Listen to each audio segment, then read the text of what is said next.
দাঁড়ান না গায়ে যুবক ভাই, দাঁড়ান।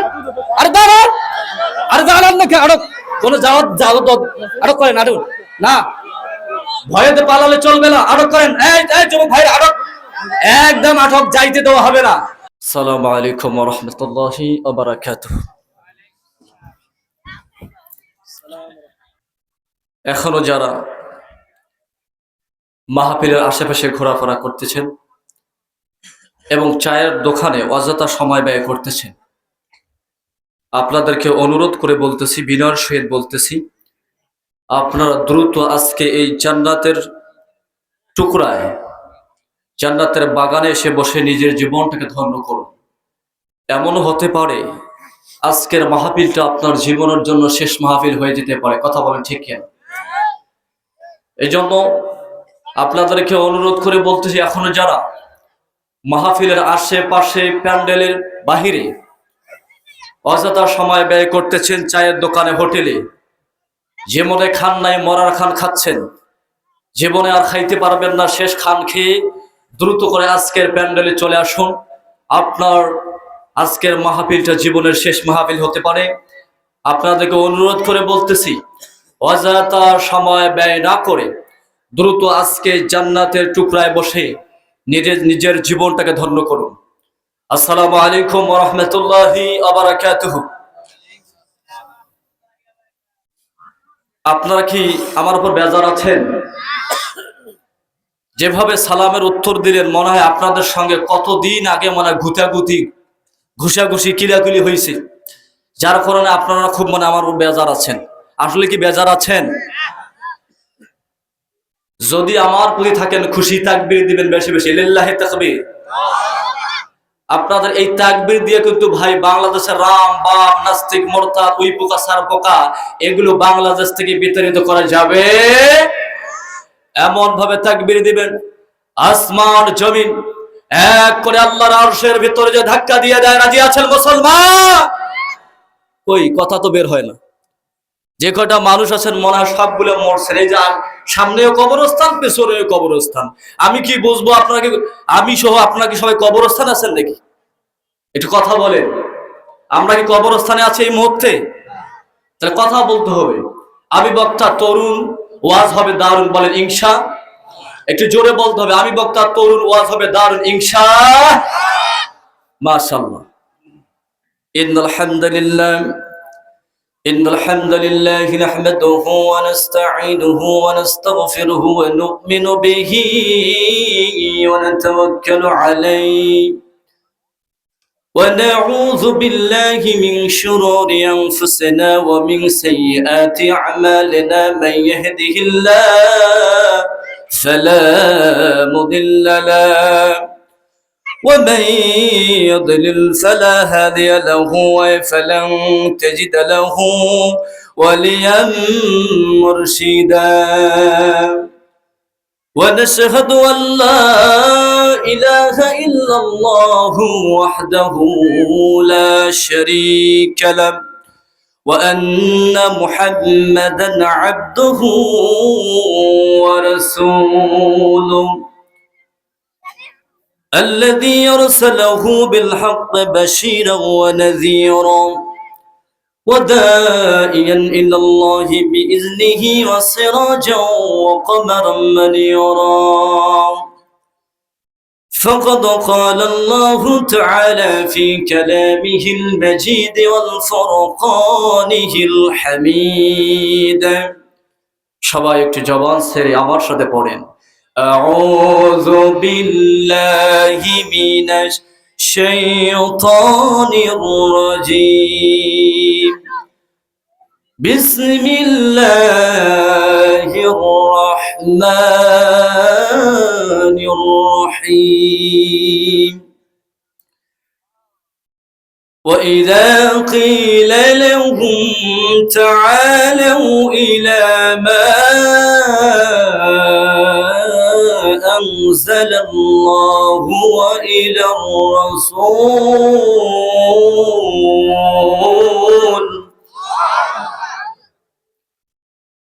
وإلى الرسول رأيت المنافقين يصدون ويصدون عنك صدودا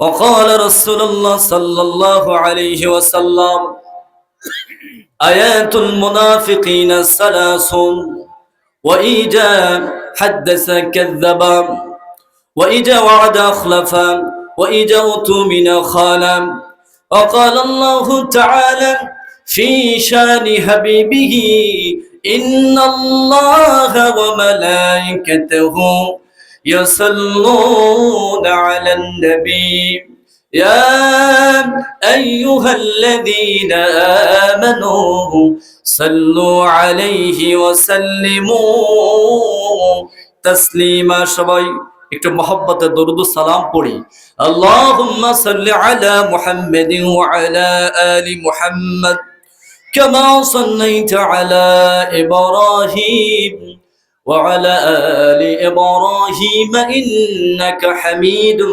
মাজিদ আল্লাহুম্মা বারিক আলা মুহাম্মাদিন ওয়া আলা আলি মুহাম্মাদ কামা বারাকতা আলা ইব্রাহিম وعلى آل إبراهيم إنك حميد مجيد কত দূরায় মদিনার পথ ওহুদের মাটার কত দূর তায়েফের গ্রামার কত দূর কত দূর রাসূলের রওজা বলো কোথা সেই বেলালের আজানের সুর কোথা সেই বেলালের আজানের সুর কত দূর মদিনার পথ হেরার গুহা বলো কত দূরে আমেনার বাড়িটা কোন সুদূরে হেরার গুহা বলো কত দূরে আমেনার বাড়িটা কোন সুদূরে কোথা সেই ওমরের খুরমা বাগান আবু বকরের সেই সীমাহীন দান ঠিক কিনা বলেন কোথা সেই ওমরের খুরমা বাগান আবু বকরের সেই সীমাহীন দান সব যেন মন জুড়ে বাজায় নূপুর কত দূর মদিনার পথ ওহুদের মাটার কত দূর পরশ পাথর প্রিয় নবী কোরআনের অমলিন প্রতিচ্ছবি পরশ পাথর প্রিয় নবী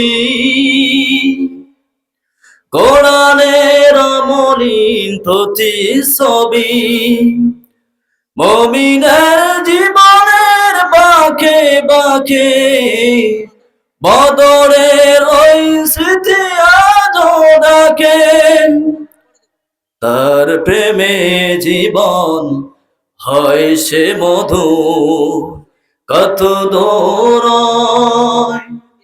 মদিনার পথ ওহুদের মাটার কত দূর তায়েফের গ্রামার কত দূর কত দূর রাসূলের রওজা বলো কোথা সেই বেলালের আজানের সুর কোথা সেই বেলালের আজানের সুর লিল্লাহি তাকবীর লিল্লাহি তাকবীর লিল্লাহি তাকবীর আলহামদুলিল্লাহ। প্রশংসা আদায় করলে খুশি হন তিনি কে? একটু জোরে বলেন না, প্রশংসা আদায় করলে খুশি হন তিনি কে? আবার প্রশংসা আদায় করলে বেজার হয় তিনি কে?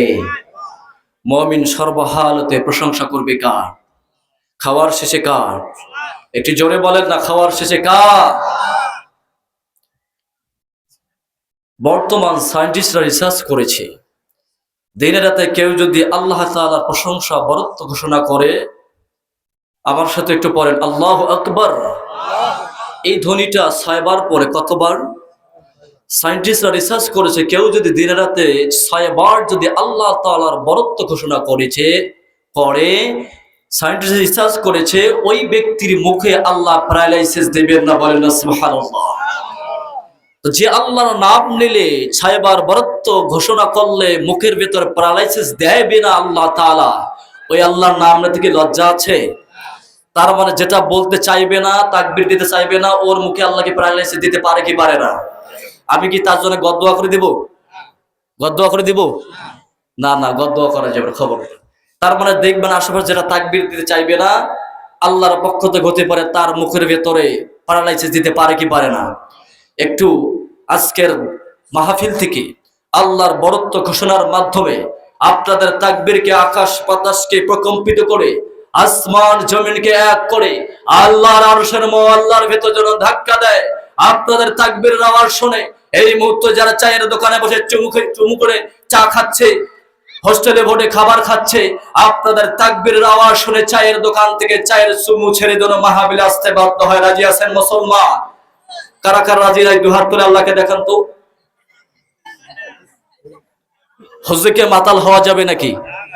হ্যাঁ, হ্যাঁ, এই যে সামনের দিন আসছে, তোমার ভাই আমার ভাই, অমুক ভাই তমুক ভাই, অমুক ভাইয়ের চরিত্র, নামাজ পড়ে না, একাত্ম, গম চড়িতে পাকাভক্ত, জনগণের মাল মেরে খেতে ব্যক্ত, এরকম নেতা মানে আমাদের দেশে নাই। আর একটু কথা বলেন, দেখেন আপনারা কি লজ্জা পাচ্ছেন? এলাকার সব মানে দামে দিতে চাচ্ছেন না, এখানে দাম না দেন, কিন্তু আশেপাশের মাহফিল ঢাকা থেকে শুরু করে বাংলাদেশে আনাচে কানাচে প্রধান বক্তা হিসেবে যাচ্ছি। আপনারা কি আমার জন্য দোয়া করবেন না? তাহলে আমরা একটু তাকবীর দেবো ইনশাআল্লাহ। রাজি আছেন তো? রাজি আছেন? এই যে সামনে ভোট আসতেছে, 500 টাকার জন্য 100 টাকার জন্য মুসলমান ইমান বিক্রি করে দেবেন নেতার পেছনে। যে দেখবেন ওর বাপরে বাপ কি অমুক ভাই তমুক ভাই, ছেলেও যে বাপের পেছনে মিছিল দিচ্ছে, অমুক ভাই তমুক ভাই, বাপেরও ভাই ছেলেরও ভাই সবার ভাই, এরকম ইমান বিক্রি করা যাবে? আহা, আমার বাস্তব অভিজ্ঞতা থেকে বলি, আমি ক্লাস 5 পড়ি সম্ভবত, আমার মনে আছে। তো বাজারে যাচ্ছি, এমন তো অবস্থা চেয়ারম্যানের মিছিল বের হয়েছে, তখন তো অত বুঝি না যে চেয়ারম্যানের মিছিল বের হয়েছে, ইকশার পেছনে সামনে মাইক লাগা থাকে কি থাকে না? একটু কথা বলেন না। তো মাইক যখন লাগা থাকে, একজন মাইক পিস নিয়ে কিন্তু বক্তব্য দিচ্ছে, আমার ভাই তোমার ভাই, অমুক ভাই তমুক ভাই, অমুক ভাইয়ের মার্কা তমুক মার্কা, কি বক্তব্য দেয় কি দেয় না? আমি লক্ষ্য করতেছি বেচারা লঙ্গি ঢাকা গেছে খুলি, লঙ্গি ঢাকা গেছে খুলি। এখন দেখি লোকটা তো বেইজ্জতি হয়ে যাচ্ছে। ওই লোকগুলোর মাধ্যমে যদি মাঝে যদি লঙ্গিটা খুলে যায়, যদি উলঙ্গ হয়ে যায়, তার ইজ্জত থাকবে? হ্যাঁ, হ্যাঁ, হ্যাঁ। লাস্টে বললাম যে ভাই আপনার লঙ্গি ঢাকা খুলে গেছে, লঙ্গি ধরে সর্বনাশ। এরকম করা যাবে? ওই নেতার পেছনে না ঘুরে আল্লাহওয়ালাদের পেছনে ঘুরলে লাভ আছে না নাই? ও মুসলমান, এমন এক নেতাকে অনুসরণ করতে হবে যে নেতা আখিরাতে আল্লাহর পথে ডাকে, কথা বলে ঠিক কিনা? ওমান আহসানু কাওলাম মিম্মান দাআ ইলাল্লাহ ওয়া আমিলা সালিহান ওয়া ক্বালা ইন্নানি মিনাল মুসলিমিন। আল্লাহ বলছেন ওই ব্যক্তির কথার চেয়ে কার কথা উত্তম হতে পারে? যে ব্যক্তি নিজে ভালো কাজ করে, যে ব্যক্তি নিজে নামাজ পড়ে, যে ব্যক্তি সাদাকা করে, যে ব্যক্তি যাকাত আদায় করে, যে ব্যক্তি মানুষকে হক পথে আহ্বান করে, ওই ব্যক্তির চেয়ে আর কারো কথা উত্তম হতে পারে? এবং নিজেকে পরিচয় দেয়, ওয়াকালা ইন্নানি মিনাল মুসলিমিন, আমি হলাম মুসলমান। আপনারা কি? একটু বলেন, আপনারা কি? আমরা মুসলমান হয়ে কবরে যেতে চাই কি চাই না? চাই কি চাই না? এমন ভাবে তাকবীর দিবেন, আপনাদের তাকবীর আওয়াজ যেন মস্তিষ্ক আনাচে কানাচে ছড়িয়ে যায়। রাজি আছেন ইনশাআল্লাহ? দেখি এখানে আমার যুবক ভাইরা আছে যারা বিয়ে করে নাই, কারা কারা বিয়ে করে হাত তোলো তো দেখি। অল্প সংখ্যক। আচ্ছা, কারা কারা বিয়ে করেছেন হাত তোলেন তো একটু দেখি। ও, সবাই হাত তুলছে। কি ভাই মুরব্বীর বেটা আপনার বিয়ে নাই করেন, স্যার বিয়ে করেন নাই?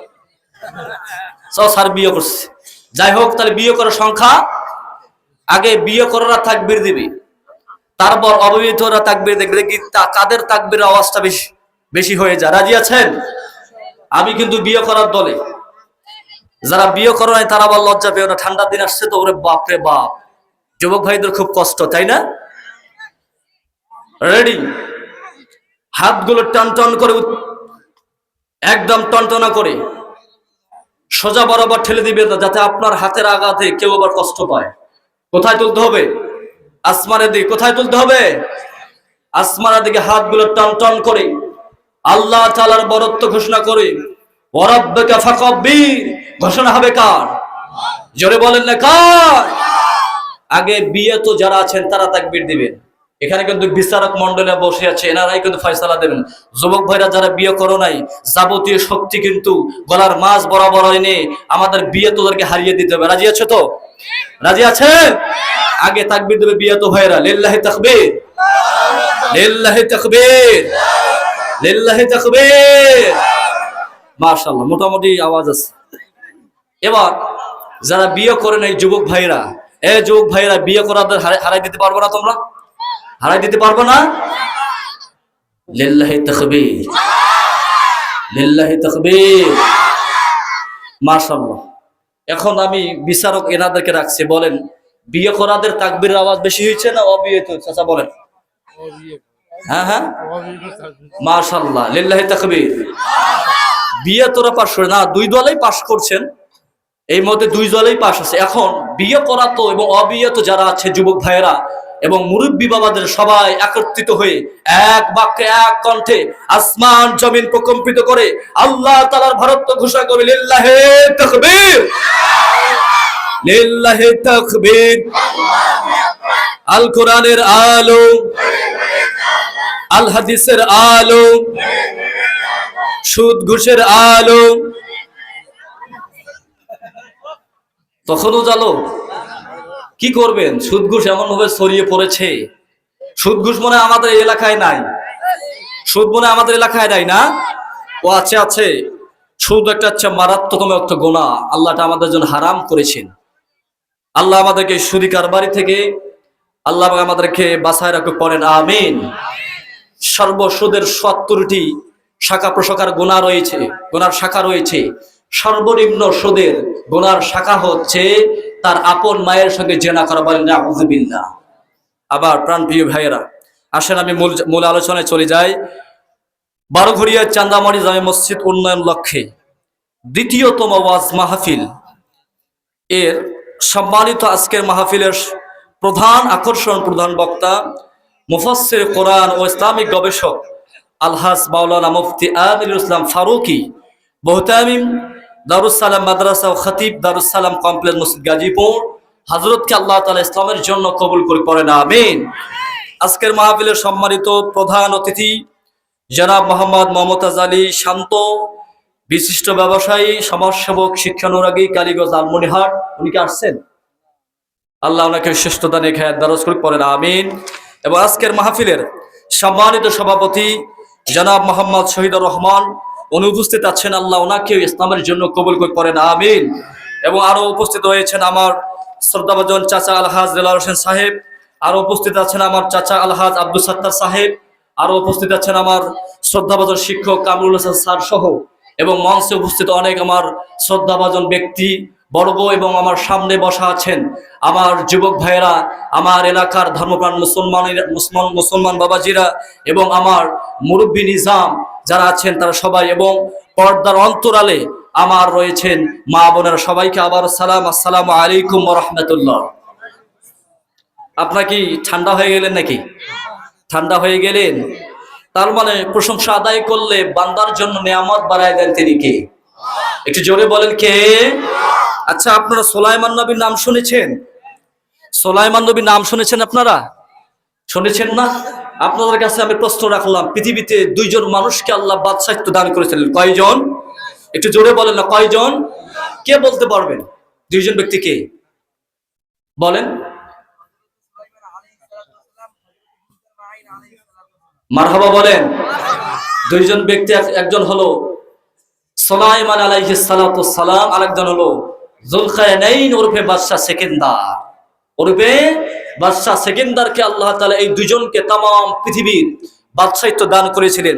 তো সুলাইমান আলাইহিস সালাতু সালামকে ম্যান্তিকান তৈরন, পাখিদের ভাষা, আনুষঙ্গিক সব প্রাণীর ভাষা সুলাইমান নবীকে আল্লাহ দিয়েছিলেন। তো সুলাইমান নবী একদিন, ওনার প্রতিদিনের একটা অভ্যাস ছিল, বিকালবেলা সন্ধ্যার আগ মুহূর্তে তিনি বের হতেন, সমুদ্রের কিনারায় বের হতেন। তো সমুদ্রের কিনারে হাঁটতেছেন, এক পর্যায়ে তিনি দেখলেন যে একটা পিপীলিকা তার মুখে শস্য দানা নিয়ে সমুদ্রের কিনারায় আসতেছেন। এবার সুলাইমান নবী দাঁড়ায় থাকলে দেখিত কি হয়, ঘটনা কি? পিপীলিকা শস্য দানা নিয়ে কোথায় যায়? এক পর্যায়ে দেখলেন পিপীলিকাটা এবার সমুদ্রের কিনারা একদম চলে আসলেন। সুলাইমান নবী একটু লক্ষ্য করে দেখলেন, যখনই পিপীলিকা সমুদ্রের কিনারা হাজির হয়ে গিয়েছে, দেখলেন একটা ব্যাঙ পানির ভেতর থেকে ভেসে উঠেছে। বলেন না সুবহানাল্লাহ। সুলাইমান নবী এবার দেখতে লাগলেন ঘটনা কি আছে না নাই। একটু কথা বলেন, আওয়াজ দেন, ঘটনা আছে না নাই। সুলাইমান নবী এবার দৃশ্যটা দেখতে লাগলেন, ঘটনা কি, দেখি তো কি হয়। এক পর্যায়ে সুলাইমান নবী দেখলেন ব্যাঙটা যখন ভেসে উঠলেন, এবার কিনারা আসার পর ব্যাঙটা হা মারলেন, হা করে দিলেন। এবার যখন সুলাইমান নবী দেখলেন ব্যাঙটা হা করলেন, হা করার পর সেই পিপীলিকা শস্য দানা নিয়ে ব্যাঙের মুখের ভেতরে ঢুকে পড়েছে। সুবহানাল্লাহ। এবার সুলাইমান নবী দেখলেন ব্যাঙের ভেতরে যখন পিপীলিকা শস্য দানা নিয়ে প্রবেশ করেছেন, এবার তিনি দেখলেন ব্যাঙটা মুখটা বন্ধ করে পানির ভেতরে আবার ডুব দিয়ে দিয়েছেন। আল্লাহু আকবার। সুলাইমান নবী হতভম্ব হয়ে গেলেন, বুঝতে পারলেন না ঘটনাটা কি। কিছুক্ষণ দাঁড়ায় থাকার পর দেখলেন আবার সেই ব্যাঙটা সমুদ্রের ভেতর থেকে ভেসে উঠেছেন। ভেসে ওঠার পর আবার হাঁ করার পর তার মুখ থেকে পিপীলিকা খালি মুখে এবার কিনারায় পৌঁছে গেছেন। সুবহানাল্লাহ। একটা ঘটনা আছে না নাই? একটা ঘটনা আছে না? কেন পিপীলিকা একটা শস্য দানা নিয়ে ব্যাঙের মুখের ভিতর চলে গেলেন, ব্যাঙ আবার মুখ খামচি মেরে পানির তলে চলে গেলেন, আবার ব্যাঙ ভেসে উঠলেন, আবার ব্যাঙ হা করলেন, হা করার পর পিপীলিকা শস্য দানা এবার মুখের ভিতরে নাই। এবার যখন ডাঙ্গায় আসলেন সুলাইমান নবী হতভম্ব হয়ে এবার পিপীলিকাকে জিজ্ঞেস করলেন, ও পিপীলিকা ঘটনা কি, একটু খুলে বলো। আচ্ছা বলেন তো, পিপীলিকার সঙ্গে সুলাইমান নবীর একটা রিয়াকশন আছে না নাই? পিপীলিকা মার্কা একটা আল্লাহ কোরআনে সূরা দিয়েছে, বলেন তো সেই সূরার নাম কি? হাবিব সাহেব বলেন, পিপীলিকা মার্কা একটা কোরআনে সূরা আছে, সেই সূরার নাম কি? কেউ বলতে পারতেছেন না? হ্যাঁ, একদল বলতেছে নমল, আর একদল না হোক। কি নাম? পিপীলিকা মার্কা 114টা সূরা আছে সর্বর। এই হলো আমরা মুসলমান। পিপীলিকা মার্কা একটা সূরা আছে, সেই সূরাটার নাম আমরা বলতে পারতেছি না। এর চেয়ে আমাদের কি মুসলমানে থাকতে পারে? কথা বল ঠিক কিনা? মুসলমান জুমার দিনে জান খালি জুমার নামাজ পড়েন, হুজুর কি শোনে? ডান কাঁধ দিয়ে শোনেন, বাম কাঁধ দিয়ে বের করে দেন। অথচ কোরআনের ভেতরে আল্লাহ কতটা সূরা দিয়েছেন? সবাই বলেন, 114টা সূরা দিয়েছেন। এক একটা সূরার নাম আছে না নাই? কোরআনের ভেতরে সর্বোত্তম সূরার নাম কি? সূরা ফাতিহা। আল্লাহ প্রথম কোন সূরা নাযিল করেছেন? এই তো সর্বনাশ, সূরাতুল আলাকের প্রথম 5 আয়াত। কথা কি আবার বুঝতেছেন? আপনাদের কি কষ্ট হচ্ছে? সূরাতুন নামল অর্থাৎ পিপীলিকা মার্কা সূরা। এই সূরার ভেতরে পিপীলিকা সম্পর্কে সুলাইমান নবী সম্পর্কে আল্লাহ আলোচনা করেছেন। এই জন্য এই পিপীলিকা এবং সুলাইমান নবীর সঙ্গে একটা সুন্দর একটা মুহূর্ত, ঘন মুহূর্ত, একটা ঘটনা ঘটেছে, যার কারণে এই সূরার নাম দিয়েছে আন নামল। বলেন সুবহানাল্লাহ। এবার পিপীলিকার সঙ্গে সুলাইমান নবী কথোপকথন শুরু করলেন। এবার পিপীলিকা প্রশ্ন করলেন, ও পিপীলিকা বলো বলো, কোথায় গিয়েছিলে? ঘটনাটা খুলে বলো। এবার সুলাইমান নবীর কথা শুনে পিপীলিকা আল্লাহ তাআলার প্রশংসা জ্ঞাপন করে বলেন, ও আল্লাহর নবী সুলাইমান, তাহলে শুনে, রব্বুল আলামিন পৃথিবীতে সমুদ্রের কিনারায় পাথরের ভিতরে এমন কিছু আল্লাহ নিয়ামতপূর্ণ মাখলুক তৈরি করেছেন, যে মাখলুকগুলোর ভিতরে কিছুগুলো ক্ষুদ্র প্রাণী চোখে দেখে, আর কিছু ক্ষুদ্র প্রাণী আছে যেগুলো চোখে দেখে না গো নবী। এবার সুলাইমান নবী যখন শুনলেন তাই নাকি, দুনিয়ার মানুষ একটু লক্ষ্য করে, যার চোখ নাই, হাত নাই, পা নাই, বলেন তো সমাজের ভেতরে চলতে ফিরতে কষ্ট আছে না নাই? কিন্তু যার চোখ আছে, হাত আছে, পা আছে, তার চলে ফিরে খাওয়ার ভেতরে কি কোনো প্রকার কষ্ট হয় নাকি? না না। এবার সুলাইমান নবী বললেন, ঠিক আছে, তারপর বলো। এবার বিবিকে বললাম, ও আল্লাহর নবী, ওই যেগুলো প্রাণী, ক্ষুদ্র প্রাণী আছে যারা চোখে দেখতে পারে, নিজেরাই তারা পাহাড় সংগ্রহ করে খেতে পারে, কিন্তু অন্ধ ক্ষুদ্র প্রাণীগুলো চোখে দেখে না। সমুদ্রের সেই কিনারার ভেতরে একদম নিম্ন গহরে তাদেরকে আল্লাহ তৈরি করেছেন, কিন্তু চোখে না দেখার কারণে তারা কিন্তু খাবার সংগ্রহ করে খেতে পারতেছিল না গো নবী। এই দায়িত্ব স্বয়ং আমার আল্লাহ রাব্বুল আলামিন আমি বিবিকে দান করেছেন, বলেন সুবহানাল্লাহ। এবার পিপিলিকাকে প্রশ্ন করলেন। এবার যখন পিপিলিকা এই কথা বলেছেন, সুলাইমান নবী উঠে বলেছেন আলহামদুলিল্লাহ, বলেন আলহামদুলিল্লাহ। এবার সুলাইমান নবী পিপিলিকাকে জিজ্ঞেস করলো, পিপিলিকা বলো বলো, তুমি যে সেখানে যাওয়ার পর ওই যে আল্লাহর ছোট্ট ছোট্ট মাখলুক গুলো আছে, তারা কি ধ্বনি নিয়ে, কি শব্দ দিয়ে আল্লাহ তাআলার গুণত্ব বরত্ব প্রকাশ করতেছিল, বলো কি শব্দ দিয়ে তারা জিকির করতেছিল বলো। এবার পিপিলিকা বলল সুবহানাল্লাহ, আলহামদুলিল্লাহ, লা ইলাহা। একটু জবানটা খোলেন না। আল্লাহ নবী বলছেন, যারা জিকির করতে করতে জিহ্বাটাকে তরিচর্যা রাখবে, মৃত্যুর পূর্বে ওই ব্যক্তির জবানের ভেতরে কালেমা নসিব করে দেবে। বলেন না সুবহানাল্লাহ, একটু বলেন না সুবহানাল্লাহ, লা ইলাহা, সুবহানাল্লাহ, আলহামদুলিল্লাহ, লা ইলাহা। আল্লাহ নামের জিকির করবে যারা, আল্লাহর প্রিয় হবে তারা, আল্লাহর প্রিয় হবে যারা, জান্নাতে প্রবেশ করবে তারা, লা ইলাহা। একটু ধাক্কা দিয়ে লা ইলাহা, দেখো লা ইলাহা, দেখো আল্লাহ তাআলার কি খেলা, ডঙ্কা বাজে কারবালায়, হেরে ইমাম হোসাইনের রক্ত ঝরে, ইমাম হোসাইনের রক্ত ঝরে, তবু ছাড়ে না ইল্লাল্লাহ, লা ইলাহা, লা ইলাহা ইল্লাল্লাহু মুহাম্মাদুর রাসূলুল্লাহ সাল্লাল্লাহু। এক পর্যায়ে সুলাইমান নবী শুনতে পারলেন যে পিপিলিকা বলল যে আল্লাহর নবী, ওই সময় ক্ষুদ্র প্রাণীগুলো এই কয়েকটা শব্দ দিয়ে আল্লাহর বরত্ব প্রকাশ করতেছিল, সেটা হলো সুবহানাল্লাহ, আলহামদুলিল্লাহ। তার মানে রাস্তা দিয়ে যখন চলবেন অবসর সময় পেলে জিকির করবেন কার? একটু জোরে বলেন না কার? সুবহানাল্লাহ, আলহামদুলিল্লাহ, লা ইলাহা। আল্লাহ যারা সর্বদা জিকিরের সঙ্গে লেগে থাকে, মওতের সময় আমাদের কালেমা নসিব করে দেন, পড়েন আমিন। আসেন আমি সরাসরি মূল আলোচনায় চলে যাই। আমি আপনাদের সামনে একটা পয়েন্ট ভিত্তিক, একটা বিষয় ভিত্তিক কিছুক্ষণ কথা বলবো। আপনারা কি শুনতে রাজি আছেন? আমার আজকের বিষয় নাম হচ্ছে মুনাফিকের বৈশিষ্ট্য। মুনাফিক কারা, মুনাফিকের বৈশিষ্ট্যগুলো কি কি, এই বিষয়ে আমি আপনাদের সামনে কোরআন এবং হাদিস থেকে আলোচনা করব। আপনারা কি শুনতে রাজি আছেন? রাজি আছেন? মুনাফিক বর্তমান আপনারা বলতে পারেন, হুজুর এত বিষয় ভিত্তিক থাকতে আপনি কেন মুনাফিক নিয়ে আলোচনা করতেছেন? কারণ অধিকাংশ মানুষ সমাজের ভেতরে মুনাফিক কথা বলে, ঠিক কিনা? কথা কাজে মিল নাই, আমানতের খেয়ানত করে, ওয়াদা বরখেলাপ করে, কথায় কথায় মানুষের সঙ্গে ঝগড়া লিপ্ত হয়ে যায়, মুখের ব্যালেন্সটা ঠিক করে না। মুনাফিক কারা, মুনাফিকের শাস্তি কি কি, এই বিষয়টা জেনে আমল করার চেষ্টা করবে ইনশাআল্লাহ। আসেন মূল আলোচনায় চলে যায়। সূরাতুন নিসার 61 নম্বর আয়াতে রব্বুল আলামিন বলেন, وَإِذَا قِيلَ لَهُمْ تَعَالَوْا إِلَى مَا أَنزَلَ اللَّهُ وَإِلَى الرَّسُولِ رَأَيْتَ الْمُنَافِقِينَ يَصُدُّونَ عَنكَ صُدُودًا। রব্বুল আলামিন বলেন, ও নবী হে, একটু স্মরণ করুন, একটু দেখেন, একটু লক্ষ্য করুন।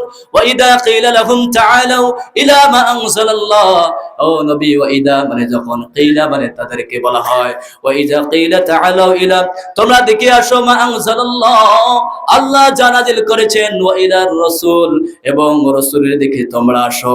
নবী হে, আপনি দেখবেন, রাআইতাল মুনাফিকুন, আপনি মুনাফিকদের দেখবেন, তারা সেখান থেকে ইয়াসুদ্দুনা আনকা সুদুদা, সেখান থেকে পাশ কাটিয়ে তারা চলে যায়। ঠিক কি না? আল্লাহ যা নাযিল করেছেন, তার মানে কোরআন নাযিল করেছেন কে? একটু বলেন না, এই কোরআন নাযিল করেছেন কে? এই কোরআনটা কারা কারা পড়তে পারে? হাত তুলে দেখান তো, কি কারা কারা পড়তে পারেন? আহারে, হাত নামান। দুঃখ কার কাছে যে বলি। আচ্ছা, আপনাদেরকে বললেই বুঝতে পারবেন। বর্তমান বাংলাদেশের বর্তমান রাজা বলেন, প্রধানমন্ত্রী বলেন, অস্থায়ী সরকার বলেন, কে বলেন তো? আপনারা কি আমার কথা বুঝতেছেন? এটা উত্তর দিতে হবে ভাইয়েরা আমার। বর্তমান বাংলাদেশের প্রধানমন্ত্রী বলেন, অস্থায়ী সরকার বলেন, রাজা বলেন, বাদশা বলেন, কে বলেন তো? ডক্টর ইউনূস। আচ্ছা, ডক্টর ইউনূস যদি এই মুহূর্তে আপনাকে বা আমাকে বা আমার চাচাদেরকে একটা যদি চিঠি লিখে পাঠায়, বলেন তো সেই চিঠিটা আমি, আপনি, আমার চাচারা, সভাপতি মহোদয় যারা আছেন, তারা কি গুরুত্ব সহিত পড়বেন কি পড়বেন না? কেন পড়বেন বলেন তো? ওরে বাপ রে বাপ, সর্বনাশ, বাংলাদেশের প্রধানমন্ত্রী, অস্থায়ী সরকার, সারা পৃথিবীর নোবেল বিজয়ী ডক্টর ইউনূস একটা চিঠি পাঠাইছে, তার মানে সেটা গুরুত্ব মনে হয় নাই? আচ্ছা, আছে। আপনাদেরকে বলতেছি, ডক্টর ইউনূসকে সৃষ্টি করেছেন তিনি কে? আবার আপনাদেরকে আমাকে তৈরি করেছেন তিনি কে?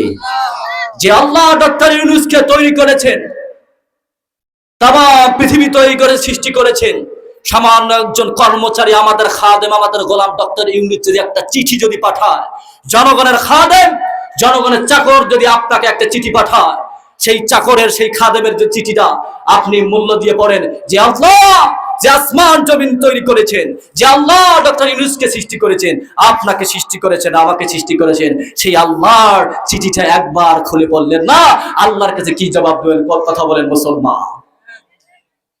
আহা, এই কোরআনটা যারা পড়বে না, কোরআনটা দিয়ে জীবন যারা করবে না, কোরআন দিয়ে রাষ্ট্র চালাবে না, সমাজ চালাবে না, কিয়ামতের ময়দানে তারা কিন্তু আটকা পড়ে যাবে।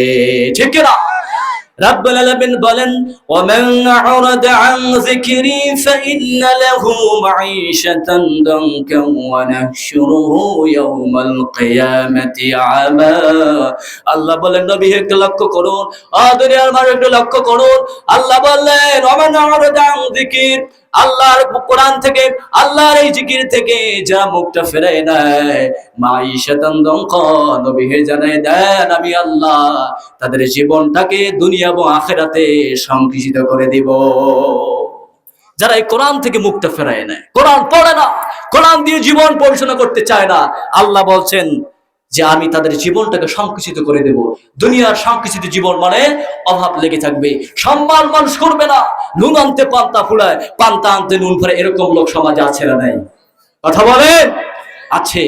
দুনিয়ার মানুষ এক পর্যায়ে আখিরাতে জিন্দেগিতে আল্লাহর জীবন সংকুচিত করে দেবেন। মুফাসসির কেরাম এই আয়াতের ব্যাখ্যায় বলেছেন, যখন বান্দাগুলো কবরে চলে যাবে, তাদের এই আখিরাতের জিন্দেগিতে কবরে যাওয়ার সাথে সাথে যারা কোরআনটা পড়ে নাই, কোরআনটা পড়ার চেষ্টা করে নাই, কোরআন দিয়ে জীবনটা পরিচালনা করার চেষ্টা করে নাই, কোরআন দিয়ে তারা পার্লামেন্ট চালায় নাই, কোরআন দিয়ে ইউনিয়ন চালায় নাই, কোরআন দিয়ে উপজেলা চালায় নাই, কোরআন দিয়ে সংসদ সদস্য চালায় নাই, কিয়ামতের ময়দানে তার কঠিন মুসিবত আছে। এক পর্যায়ে কবরে জিন্দেগিতে যাওয়া মাত্র মুফাসসির কেরাম বলেছেন, ডান পাশ থেকে কবর এমন ভাবে চাপ দেবে, ডান পাশের হাড়গুলো বাম পাশে ঢুকে যাবে। আল্লাহু আকবার।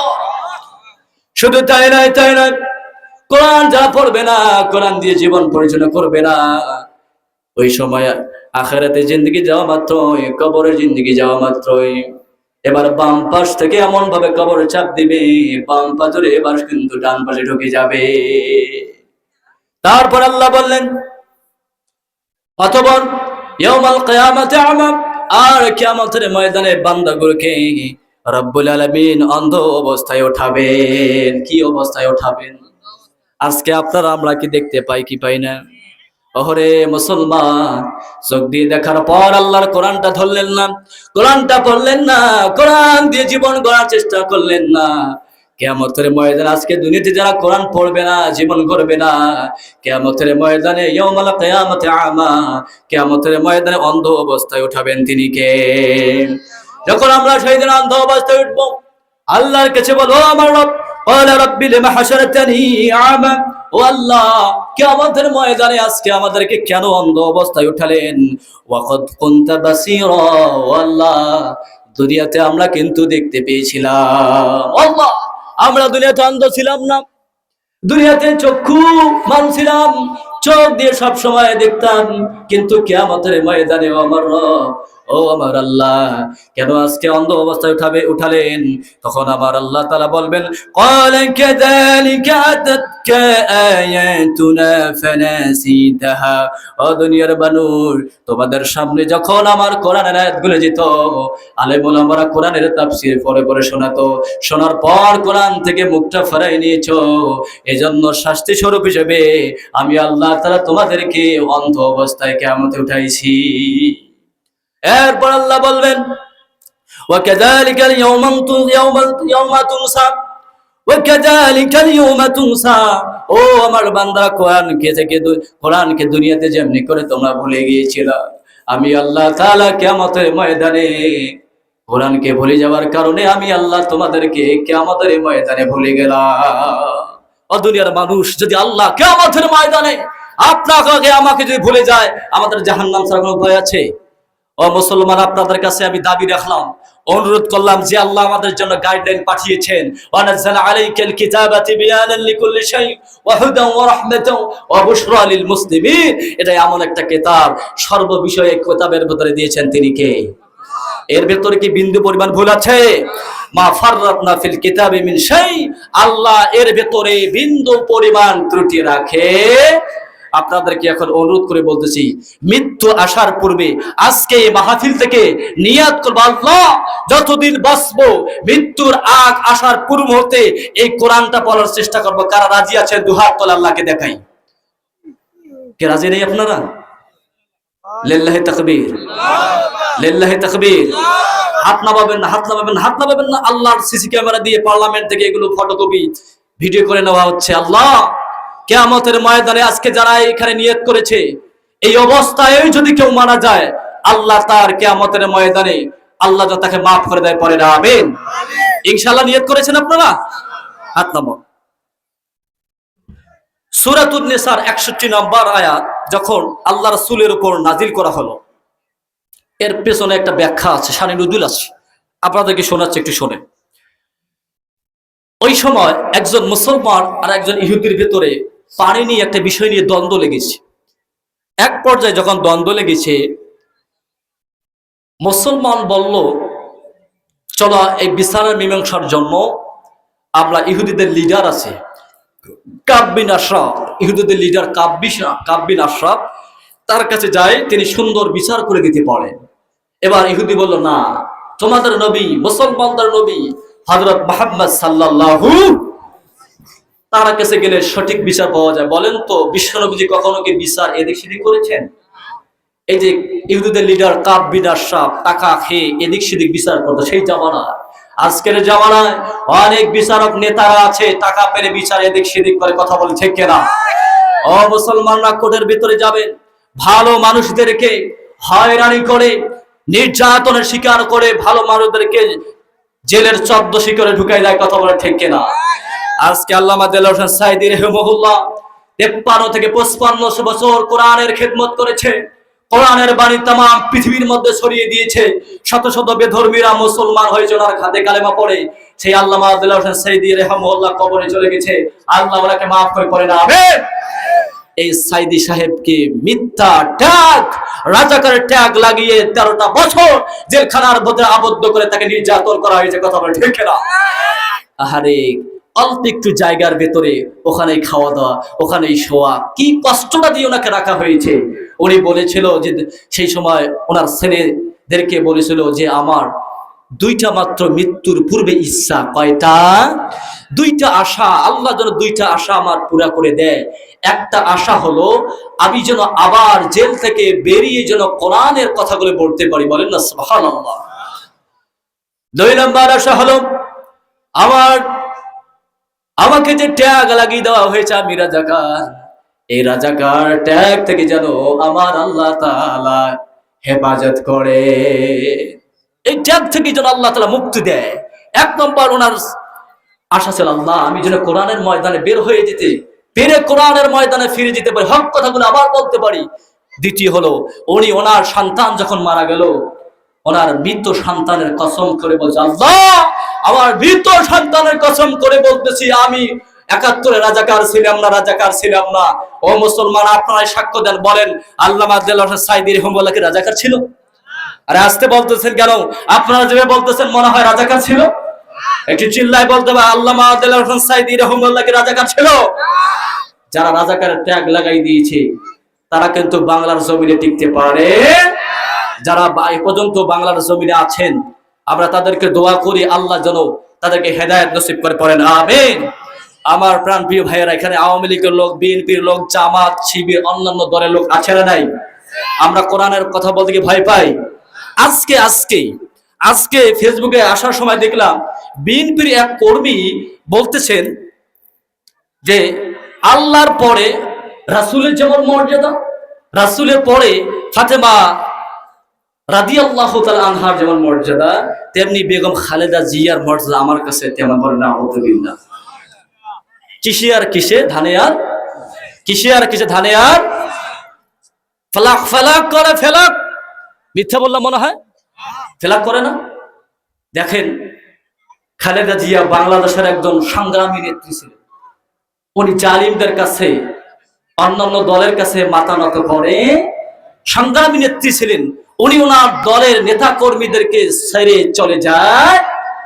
ওনার স্বামী শহীদ জিয়াউর রহমান এদেশের জন্য অনেক কিছু করেছে। আমরা দোয়া করি আল্লাহ যেন শহীদ প্রেসিডেন্ট জিয়াউর রহমানকে আল্লাহ মাফ করে দেয়, পড়েন আমিন। এমন তো অবস্থায় খালেদা জিয়াকে আমরা ভালোবাসি, উনি অসুস্থ আছে, ওনার জন্য আমরা দোয়া করি আল্লাহ তাআলা যেন ওনাকে সুস্থতা দেখে একদালকে, পড়েন আমিন। কিন্তু ইসলামের কোন আইন, কোন রুলস যদি কেউ লঙ্ঘন করে, ও মুসলমান যে দলের হোক না কেন, মুসলমানেরা বরদাস্ত করতে পারে না, কথা বলে ঠিক না? আজকে কোরআন নিয়ে কেউ যদি বাজে মন্তব্য করে, আল্লাহকে নিয়ে যে বাজে মন্তব্য করে, ও মুসলমান আমি আপনাদের কাছে বলতে চাই, মুসলমানদের হার্ট, মুসলমানদের কোরআন হচ্ছে কলিজা, কথা বলে ঠিক না? মুসলমানদের সৃষ্টিকর্তার নাম কি? জোরে বলেন। এই আল্লাহকে নিয়ে যে কেউ যদি বাজে মন্তব্য করে, এর জবাব দেওয়া দরকার আছে না নাই? ও মুসলমান, বাংলাদেশে কিছু লালন গীতি সঙ্গীত শিল্পী আছে, বাউল আছে, যারা আমার আল্লাহকে নিয়ে কটূক্তি করেছে, আল্লাহর কোরআনকে নিয়ে কটূক্তি করেছে। অলরেডি তাকে গ্রেফতার করা হয়েছে। বাউল সরকার, আপনার নাম শুনেছেন কিনা? এ বেটা বলেছে আল্লাহর আগাও নাই গোয়াও নাই, বলেন নাউযুবিল্লাহ। এ বেটা বলেছে আল্লাহর কথার কোনো হুঁশ নাই, এক এক কথা বলে।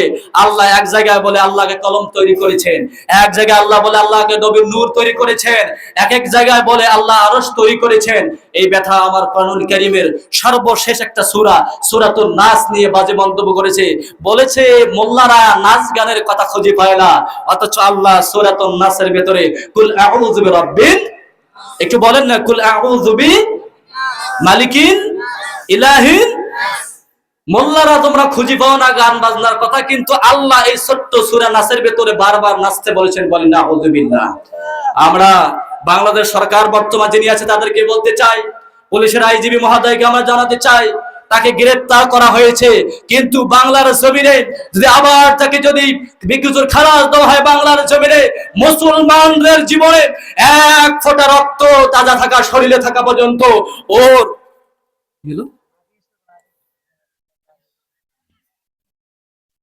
গরম ওয়াজ ঠান্ডা করে দিলে হয় কন্ত কথাটা। মুসলমানদের শরীরে এক ফোঁটা রক্ত থাকাকালীন এই বাউল সরকারের শরীর থেকে একটা টুকরাও বাংলার মুসলমান খুঁজে রাখবে না, কথা বলে ঠিক না? ও মুসলমান, আজকের মাহফিল থেকে আপনারা একমত আছেন যে আমাদের সৃষ্টিকর্তাকে, আমাদের নবীকে, আমাদের সংবিধানের নাম কি? জোরে বলেন, সংবিধানের নাম কি? এই আল্লাহ, এই রাসূল, এই কোরআনকে নিয়ে যদি বাংলার কোন বেঈমান নাস্তিক মুরতাদ যদি বাজে মন্তব্য করে, বাংলার জমিনে পার্লামেন্টে এমন একটা আইন করা হোক, সংসদে এমন একটা পার্লামেন্ট আইন করা হোক, যারা আমার কোরআনকে নিয়ে বাজে মন্তব্য করবে, আমার আল্লাহকে নিয়ে বাজে মন্তব্য করবে, বাইতুল মুকাররমের সামনে ফাঁসির মঞ্চে ঝুলিয়ে তাকে হত্যা করা হোক। কারা কারা রাজি আছেন? দুই হাত তুলে আল্লাহকে দেখায়। তাকবীর দিতে পারেন না? কোন সময় তাকবীর দিবেন আপনার? হাত নামান। এত গরম ওয়াজ করার পর তাকবীর না দেন, বক্তার কিন্তু মন মজি ভালো থাকে না। বাড়ির সওয়া তো অমূল্যায়ন করতেছেন। একটা গ্রাম্য ভাষায় কইবে, মুই মুই তোমার বাড়ির সওয়া হে, এই জন্য মুখ অমূল্যায়ন করবে লাগছেন নাকি ভাই? হ্যাঁ হ্যাঁ হ্যাঁ, একটু পরে মজায় আসতেছি। ও মুসলমান, একটু লক্ষ্য করেন, এই বাউল সরকার, এই আবুল সরকার যে আছে, একে যদি যে আইনজীবী এর পক্ষে লড়বে, যদি যে জজ কোর্টে যে জজ তাকে আপাতত তাকে ছেড়ে দিবে, তাকে জামিন করে দিবে, যে জজ ওর পক্ষে লড়বে, ওই জজের মুসলমানরা জিবা টেনে ছেড়ে ফেলে দেবে। কথা বলে ঠিক না? আমার আল্লাহকে নিয়ে বাজে মন্তব্য করবো, কোরআনকে নিয়ে বাজে মন্তব্য করো, মুসলমানরা কি আঙ্গুল চুষবে? একটু কথা বলেন। এই আয়াতটা এই সময় আল্লাহ রাসূলের উপর নাযিল করা হলো, وَإِذَا قِيلَ لَهُمْ تَعَالَوْا إِلَى مَا أَنزَلَ اللَّهُ وَإِلَى الرَّسُولِ رَأَيْتَ الْمُنَافِقِينَ يَصُدُّونَ عَنكَ صُدُودًا। আল্লাহু আকবার। রব্বুল আলামিন বললেন, নবী হে, وَإِذَا قِيلَ لَهُمْ تَعَالَوْا, যখন তাদেরকে বলা হয়, ডাকা হয়, মা আনজালাল্লাহু, আল্লাহ যা নাযিল করেছেন, ওয়া ইলার রাসূল, রাসূলের দিকে আসো, নবী হে আপনি দেখবেন, রাআইতাল মুনাফিকুন, মুনাফিকদেরকে দেখবেন, তারা সেখান থেকে পাশ কেটে চলে যায়। এরকম মুনাফিক মার্কা লোক আছে না নাই? কোরআনের কথা বললে ভালো লাগে না, কোরআনের কথা বললে গা জ্বলে যায়। যার কোরআনের সঙ্গে সম্পর্ক ভালো নয়, দেখবেন হুজুর খালি আমাকে টার্গেট করে কয়, আছে না নাই? মসজিদে ইমাম সাহেব বক্তব্য দিচ্ছে, নতুন ইমাম বক্তব্য দিয়ে তিনি আজকের খুতবার বিষয়ে সুদ সম্পর্কে আলোচনা করলেন। তো সুদ সম্পর্কে আলোচনা করলে এক পর্যায়ে সুদ সম্পর্কে আলোচনা করবার নামাজ শেষ। ওই সময় মসজিদের দিন সভাপতি ইমামের সাথে করে চোখ গন্ডায় গন্ডায় দেখে, গোনা মুই সুদ খান এই হুজুর জানিল কেমন করি? হ্যাঁ, তো মুই সুদ খান এই হুজুর কেমন কি জানি? আজকের প্রথম জুমায় নাকি মোড়ের বিরুদ্ধে কওয়া খায়। এবার নামাজ শেষ, হুজুর আমি সুদ খাই, আপনাকে কে বলেছে? আজকে আমাকে বারবার টার্গেটের কথা বলতেছেন। ইমাম সাহেব হতবাক, বলেন কি? আমি তো কোরআন থেকে আলোচনা করেছি, আপনি সুদ খান আর না খান আমি তো সেটা জানি না। আচ্ছা বলেন তো, কে সুদ খায় না খায় বক্তা আলেম কি জানে? আগামী জুমায় যদি কথা যদি চেঞ্জ না করে, বিষয় যে চেঞ্জ না করে, আপনার চাকরি থাকবে না। এবার বেচারা পরে জুমায় ঘুষ সম্পর্কে আলোচনা করেছি। ঘুষ সম্পর্কে আলোচনা করতেছেন, এমন তো অবস্থায় মসজিদের যিনি সেক্রেটারি আছে, উনি এবার সরকারি চাকরিজীবী। যখন ঘুষ সম্পর্কে আলোচনা করতেছে, সেক্রেটারি মহোদয় খালি ইমামের দিকে চোখ গন্ডায় গন্ডায় কথা বলে, সর্বনাশ, আমি ঘুষ খাই, এই হুজুর জানলো কেমনে? কে বলে দিল আজকে? নামাজ শেষ, হুজুর আপনি কি আর কোন সাবজেক্টে পান নাই? আমি যে ঘুষ খাই আপনাকে কে বলেছে? আপনি আমাকে টার্গেট করে বারবার রাঙায় কথা বলতেছেন, আমি বুঝি না, আমি কি মূর্খ মানুষ নাকি? ইমাম সাহেব বলে, হুজুর বা সেক্রেটারি মহোদয়, আপনি যে ঘুষ খান, সরকার চাকরি করে, আমি তো জানি না। আগামী সপ্তাহে যদি আপনি আপনার বক্তব্য ধর্ম চেঞ্জ না করেন, আপনার চাকরি থাকবে না। বেচারা কি করে? এবার পরের জমায় যে পর্দা সম্পর্কে আলোচনা করেছে। কি সম্পর্কে? পর্দা ফরজ করেছেন কে? একটু জোরে বলেন না ভাইয়ের আমার। নামাজ যেমন ফরজ, পর্দা ফরজ করেছেন তিনি কে? যারা এখন পর্যন্ত প্যান্ডেলের আশেপাশে ঘোরাফেরা করতেছেন, এরা ভাগ্যবান না অভাগ্যবান? আল্লাহর নবীজি বলছেন, যা বারালতু বিরিয়াজিল জান্নাত, ও সাহাবারা, যখন তোমরা জান্নাতের পাশ দিয়ে অবস্থান করবা, তখন তোমরা জান্নাতের ভিতরে, জান্নাতের পাশে কিছুক্ষণ অবস্থান করো। সাহাবীরা বলে, ইয়া রাসূলুল্লাহ, গো আল্লাহর নবী, দুনিয়াতে আবার জান্নাতের বাগান কোনটা হয় গো নবী? জান্নাত তরকারা ছেড়ে দেয়। এবার আল্লাহর নবী যে কথা শোনেন, সাহাবীরা এই প্রশ্নের উত্তর জানার জন্য বিশ্বনবীকে প্রশ্ন করলেন, ইয়া রাসূলুল্লাহ বলেন, দুনিয়াতে আবার জান্নাতের বাগান কোনটা হয়? এবার সাহাবীদের কথা শুনে আল্লাহর নবীজি বলেন, সাহাবীরা শোনো, ফারতাহু আহলে জিকির, যেখানে কোরআনের কথা হয়, যেখানে নবীর কথা হয়, সুন্নাতের কথা হয়, আল্লাহর কথা হয়, ওই জায়গাটা নিমিষের ভেতরে আমার রব, আমার আল্লাহ রহমতের ফেরেশতা দিয়ে আবৃত্তি করে জান্নাতের টুকরায় পরিণত করে দেয়। তার মানে যারা এখন পর্যন্ত এখানে প্রবেশ করতে পেরেছে, তারা ভাগ্যবান না অভাগ্যবান? একটু জোরে বলেন। একটু জিকির করবেন, জিকিরের তালে তালে আগায় বসবেন। রাজি আছেন তো? একটু কষ্ট করে নামাজে যখন আমরা পড়ি বারবার আমরা একটু এদিক সেদিক হই না? কেন হই? যাতে করে এই জায়গাটা কিয়ামতের ময়দানে আমার পক্ষে আল্লাহকে সাক্ষী দেয়। তদ্রূপ আজকের এই মাহফিলটা আমাদের জন্য সাক্ষী হোক, আমরা চাই কি চাই না? একটু জিকিরের তালে তালে আগায় আগায় বসবো। লা ইলাহা, জোরে লা ইলাহা। ভাই একটু কষ্ট করে আগায় বসেন না, ইসলামের জন্য, আল্লাহর জন্য একটু কষ্ট করে একটু আগায় আগায় বসেন না। যারা আগায় আগায় বসবে তাদের জন্য আমি খাস করে দোয়া করে দিব, আর যেটা আগাবে না ওটার জন্য দোয়া বের হবে না। কথা কিন্তু বোঝেন? যেটা আগাবে না ওটার জন্য দোয়া বের হবে না, আর যারা আগায় আগায় বসবে তাদের জন্য হৃদয় খুলে আজকে দোয়া করবো ইনশাআল্লাহ। একটু জিকির করি লা ইলাহা, জোরে লা ইলাহা, জোরে লা ইলাহা। যেটা নড়ে নাই ওঠার জন্য দোয়া বের হবে না। যে ভাইটা সামান্যতম আজকের মাহফিলটা তার জন্য দ্বিতীয়বার সাক্ষী হয়ে যা, আল্লাহর জন্য কোরআনের জন্য একটু এগিয়ে বসতে পারলো না, তার জন্য হৃদয় নিগ্রহও কিন্তু দোয়া বের হবে না, ঠিক না? কিন্তু যারা আল্লাহর জন্য, কোরআনের জন্য, ইসলামের জন্য, আল্লাহকে সাক্ষী রাখার জন্য আজকের মাহফিল যারা সাক্ষী হয়ে যায়, আল্লাহর জন্য সামান্যতম এগিয়ে বেশি বসেছে, আল্লাহ তোমার কাছে ফরিয়াদ করি আমাদের সকলের জীবনের ভুল ত্রুটিগুলো মার্জনা করে দাও। এই আয়াতটা যখন নাযিল হলো, এবার ইহুদি বলল চলো চলো তোমাদের নবী মুহাম্মদ সাল্লাল্লাহু আলাইহি সাল্লামের কাছে যাওয়া যাক। এবার মুসলমান বলল না না, নবীর কাছে যাওয়া যাবে না। কারণ বলেন তো, মুসলমান জানতো নবী সঠিক বিচার করতেন কি করতেন না? সঠিক বিচার করতেন। এবার ইহুদির কথা মানল না। ইহুদি বলল না না, আগে তোমার নবীর কাছে যাই। ইহুদি জানতো বিশ্ব নবীজি কখনো বিচারটা এদিক সেদিক করতেন। এবার আল্লাহর নবীর কাছে আসলেন।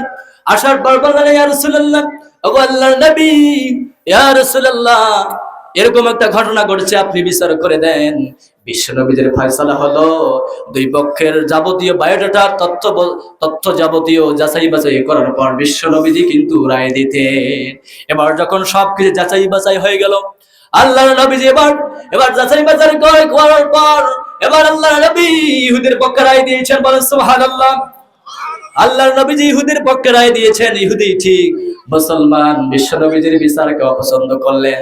বিশ্ব নবীজির বিচার পছন্দ হলো না, ইহুদিকে টানতে টানতে নিয়ে গেলেন, চলো এই নবীর বিচার আমার পছন্দ হয় নাই। বলেন নাউযুবিল্লাহ। সারা পৃথিবীর জন্য যে আল্লাহকে যে নবীকে আল্লাহ রহমত করে পাঠিয়েছেন, ওমা আরসালনাকা ইল্লা রাহমাতাল লিল, তামাম পৃথিবীর সাত আসমান জমি যা কিছু আছে প্রত্যেকটা মাখলুকের জন্য এই নবীকে রহমত করে প্রেরণ করেছে কে?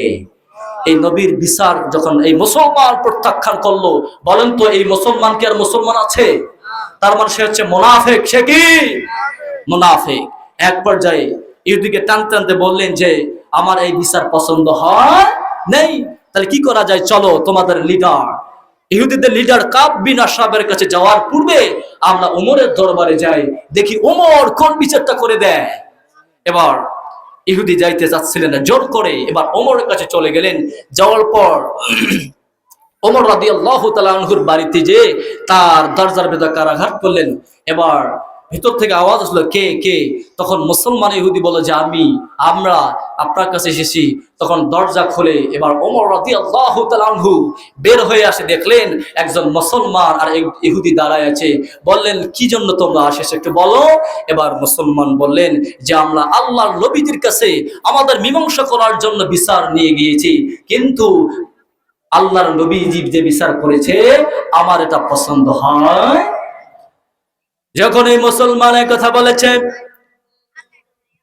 আল্লাহ রাসূলের বিচার পছন্দ হয় নাই, ইহুদিকে বলল, ইহুদি বলো তোমার কি বিশ্ব নবীর বিচার পছন্দ হয় নাই? ইহুদি বলল, আমি তো জানি মুহাম্মদ সাল্লাল্লাহু আলাইহি ওয়াসাল্লাম কখনো বিচার এদিক সেদিক করে দুনিয়ার নেতার মতো না। এবার বলেন তো, বিশ্ব নবীর বিচার প্রত্যাখ্যান করে মুসলমান এবার ওমরের দরবারে গিয়েছে। বলেন তো ওমর বিশ্ব নবীকে ভালোবাসে কি বাসে না? আমরা নবীকে ভালোবাসি কি বাসি না? এবারে যখন ওমর রাদিয়াল্লাহু তাআলা আনহু এই কথা শুনেছেন, ওমর রাদিয়াল্লাহু তাআলা আনহু তেলে বেগুনে রেগে ক্ষান্ত এবার হচ্ছেন না, একদম রাগান্বিত হচ্ছেন। এত রাগান্বিত হলেন, এবার ইহুদি আর মুসলমানকে বললেন, তোমাদের বিশ্বনবীর বিচার পছন্দ হয় নাই, আমার কাছে এসেছো বিচার চাওয়ার জন্য, একটু সবুর করো, আমি তোমাদের সঠিক বিচার করে দিচ্ছি। এবার যখন ওমর রাদিয়াল্লাহু তাআলা আনহু ঘরের ভেতরে চলে গেলেন, ঘর থেকে লাঙ্গল তলোয়ার নিয়ে এসে এবার মুসলমানের গর্দানের ভিতরে এমন একটা আঘাত করেছেন, মুসলমানের গর্দান থেকে কাল্লা দ্বিখণ্ডিত হয়ে জমিনে পড়ে গেছে। আল্লাহু আকবার। আরেকবার বলেন আল্লাহু আকবার। এবার ওমর বলতে লাগলেন, এত বড় স্পর্ধা তোমার, এত বড় তোমার স্পর্ধা, আবার নবীর বিচার মানে নাই, আবার নবীকে অপমান করতে চেয়েছো। আল্লাহ রাসূল সাল্লাল্লাহু আলাইহি ওয়াসাল্লাম ওমরের এত মর্যাদা দিয়েছেন। আল্লাহর হাবিব বলছেন, লা নবিয়্যিনা বা'দা ওয়ালা রাসূলা লাউ কানা উমর। আল্লাহর নবীজি বলেছে, আমার পরে নবীও নাই, রাসূলও নাই, আমার পরে নবী হয়তো এক ওমর, ঠিক কি না? সেই ওমরের ব্যাপারে ওমরের সামনে যখন রাসূলের বিচার প্রত্যাখ্যান করে ওমরের কাছে বিচার চাইতে গেছে, বলেন তোর ওমর তার রাগকে চেক না দেওয়ার কারণে লাঙ্গা তলোয়ার দিয়ে মুসলমানের গলার ভেতরে আঘাত করার কারণে মুসলমানের গর্দান থেকে কল্লাটা দ্বিখণ্ডিত হয়ে গিয়েছে। এবার ইহুদিগণ থাকার কথা, ইহুদিকে থাকবে আর ওখানে নিজের জীবন বাঁচা, ঠিক কিনা বলে? এবার ইহুদি চলে যাওয়ার পর সবখানে প্রচার করলেন, ওমর কাতালা মুসলমান, আরে তোমার মুসলমান কতল করেছেন। আসলে বলেন তো, মুসলমানকে কতল করেছে না মুনাফিককে? আপনাদের খারাপ লাগতেছে?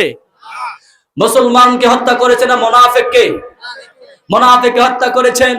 এবার যখন চতুর্পাশে ছড়িয়ে গেল মুসলমানকে হত্যা করেছে ওমর, হত্যার বদলে হত্যা, কতলের বদলে কতল, ইসলামিক এই বিধানটা নাজিল করেছেন তিনি কে? আল্লাহ এই বিধান নাজিল করেছেন, কতলের বদলে কতল। ওমর যখন একজন মুসলমানকে হত্যা করেছে, এখন সাহাবীরা বলা বলি করতে লাগলো, আরে ওমর একজন মুসলমানকে হত্যা করেছে, তার মানে ওমরকেও কতল করতে হবে।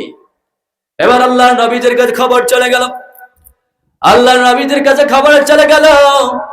আল্লাহর নবীজি চিন্তিত হয়ে পড়লেন, বিশ্বনবী চিন্তিত হয়ে পড়লেন, কি খবর, ঘটনা কি, ওমর কেন মুসলমানকে হত্যা করলো? আগে শুনে যাক ওমর কি বলে। এবার আল্লাহর নবী ওমরকে ডাক দিলেন। ওমর এবার সামনে বিশ্বনবীদের কাছে হাজির হয়ে গেলেন। আল্লাহর নবীজি জিজ্ঞেস করেন, ওমর ঘটনাটা কি খুলে বলো, ঘটনা খুলে বলো। এবার ওমর রাদিয়াল্লাহু তাআলা আনহু বলে, ইয়া রাসূলুল্লাহ, আমি তো মুসলমান হত্যা করি নাই, আমি হত্যা করেছি কি? একটু জোরে বলেন। এপাশের লোকগুলো ঘুমাচ্ছেন, একটু বলেন তো কি? এপাশের লোকগুলো, পেছনের লোকগুলো, একটু জোরে বলেন না। মুনাফিক। এবার বলে, ইয়া রাসূলুল্লাহ, ওগো আল্লাহর নবীজি, আমি তো মুসলমান হত্যা করি না, আমি হত্যা করেছি মুনাফিক, ঠিক কি না? যারা রাসূলের এই বিচার ব্যবস্থাকে, আইন ব্যবস্থাকে, পার্লামেন্টের বিচার, পার্লামেন্ট চালানো ব্যবস্থাকে প্রত্যাখ্যান করে তারা মুসলমান হতে পারে, তারা মুনাফিক, কথা বলে, ঠিক না? রাসূল চালিয়েছেন পার্লামেন্ট কি দিয়ে? এই সবাই বলেন কি দিয়ে? এই কোরআন দিয়ে পার্লামেন্ট চালানো হোক আমরা চাই কি চাই না? কিন্তু যারা এই কোরআন দিয়ে পার্লামেন্ট চালানো হোক চায় না, বুঝতে হবে এরা চোরের দল, কথা বলেন ঠিক কিনা? কিছু কিছু লোক আছে শরীয়ত বিধান দিয়ে পার্লামেন্ট চালানো হোক, তারা চায় না, এরা বুঝতে হবে এরা মুসলমান না, এরা মুনাফিক, ঠিক কিনা? সুতরাং এই পার্লামেন্টে কোরআন দিয়ে চালানো আমরা চাই কি চাই না? কারণ তারা জানে কোরআন দিয়ে যখন পার্লামেন্ট চালানো হবে তারা দুর্নীতি করতে পারবে। ভাই কষ্ট পাচ্ছেন আপনারা? আমি কারো বিপক্ষে বলতেছি? একদল চায় না যে কোরআন দিয়ে যখন পার্লামেন্ট চালানো হবে তারা দুর্নীতি করতে পারবে না, জনগণের হক মেরে খেতে পারবে না, তারা জনগণের চাল, জনগণের অর্থ সম্পদ, দেশের টাকা পাচার করতে পারবে না। এই জন্য অনেক নেতা আছে শরিয়া বিধান পছন্দ করে। যারা এই কথাগুলো বলেছেন তাদেরকে আমরা বলতে যাচ্ছি, এখনো তওবা করে ফিরে আসেন, নতুবা আপনি মুসলমান নন, আপনি বেধর্মী, কথা বলে ঠিক না? কারণ কোরআন যারা বিশ্বাস করে না তারা কি মুসলমান হতে পারে? শরিয়া যারা বিশ্বাস করে না তারা কি মুসলমান হতে পারে? এক পর্যায়ে ওমর বললেন, ইয়া রাসূলুল্লাহ, আমি তো মুসলমান হত্যা করিনি, তাহলে কি করেছো? আমি মুনাফিক হত্যা করেছি। এবার রাসূল সাল্লাল্লাহু আলাইহি সাল্লামের কাছে তো প্রমাণ লাগবে, কি প্রমাণ লাগবে না? ওটা যে মুনাফিক ছিল, এটা তো প্রমাণ লাগবে, নতুবা তো বছর ওইখানকার সাহাবীরা মানবে না, সাহাবীরা মানবে না। এবার রাসূল সাল্লাল্লাহু আলাইহি সাল্লাম এবার চিন্তিত হয়ে পড়লেন, এবার পেরেশানি হয়ে পড়লেন যে ওমর এই কাজটা করলো, অর্ধ পৃথিবীর করিত শাসন, তালি দেওয়া জামা গায়ে 18 বস্তা পিঠি করে নিয়ে সেজিত দুস্থময়, কোথা গেল সেই মানব দরদি তৌহিদি সন্তান, কোথা গেল সেই সোনার মানুষ, কোথা সেই মুসলমান, কথা বলে ঠিক না? প্রভু তুমি বলেছ রাসূল দেবে না, বলনি দেবে না ওমর, বলনি দেবে না হামজাতারি, খালিদ বিজয় সমর, ঠিক না? এই বাংলার জমিনে ওমরের মতো রাষ্ট্রনায়ক দরকার আছে না নাই? এবার বিশ্বনবীজি চিন্তিত হয়ে পড়লেন। এবার ওমরের পক্ষে আল্লাহ রাব্বুল আলামিন কোরআনুল কারীমে আয়াত নাযিল করে ওমরের পক্ষে রায় দিয়েছেন। সুবহানাল্লাহ। রব্বুল আলামিন বলেন, ফালা ওয়ারাব্বিকা লা ইউমিনুন হাত্তা ইউহাক্কিমুকা ফীমা শাজারা বাইনাহুম সুম্মা লা ইয়াজিদু ফী আনফুসিহিম হারাজাম মিম্মা قضيت ويسلموا تسليما। আল্লাহ এবার বিশ্বনবীদের কাছে ওমর যে সঠিক সিদ্ধান্তের কান্ডারি ছিলেন, বিশ্বনবীদের কাছে এবার আয়াত নাজিল করে জানায়, দেখো নবী, ফালা ওয়ারাব্বিকা লা ইউমিনুন, তারা কখনো মুমিন হতে পারবে না যতক্ষণ পর্যন্ত ইউহাক্কিমু ফীমা শাজারা বাইনাহুমা সুম্মা লা ইয়াজিদু ফি আনফুসিহিম হারাজাম মিম্মা কাদাইতা ওয়া ইউসাল্লিমু তাসলিমা। নবী হে, ততক্ষণ পর্যন্ত তারা মুমিন হতে পারবে না। তোমাদের রবের কসম দিয়ে আল্লাহ বললেন, রবের কসম দিয়ে বললাম ও নবী, যতক্ষণ না তারা নিজেদের পারস্পরিক ঝগড়া বিবাদের ক্ষেত্রে তোমাকে বিচারক না মানবে, তারপরে তুমি যে রায় দিয়েছো, তুমি যে ফয়সালা দিয়েছো, সে ব্যাপারে নিজেদের অন্তরে কোনরূপ কুণ্ঠাবোধ না করবে এবং অবনত মস্তকে তারা যদি তা গ্রহণ না করে, তারা কখনো মুমিন মুসলমান হতে পারে না। সুবহানাল্লাহ। ওমরের পক্ষে আল্লাহ আয়াত নাযিল করে জানাই দিলেন। এখন নিয়ে আসবেন কেন? ফিনিশিং তে লোকগুলো আসতেছে, নিয়ে করি। হ্যাঁ,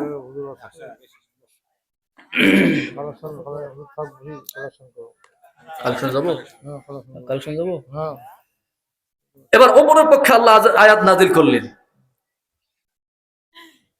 আচ্ছা বলেন তো, ওমর কি নিরপরাধ ছিল না অপরাধী ছিল? অপরাধী ছিল, নিরপরাধ ছিল? একটু জোরে বলেন। নিরপরাধ। ওমর কাকে হত্যা করেছে? একটু তাকবীর দেন, লিল্লাহি তাকবীর, লিল্লাহি তাকবীর, লিল্লাহি তাকবীর।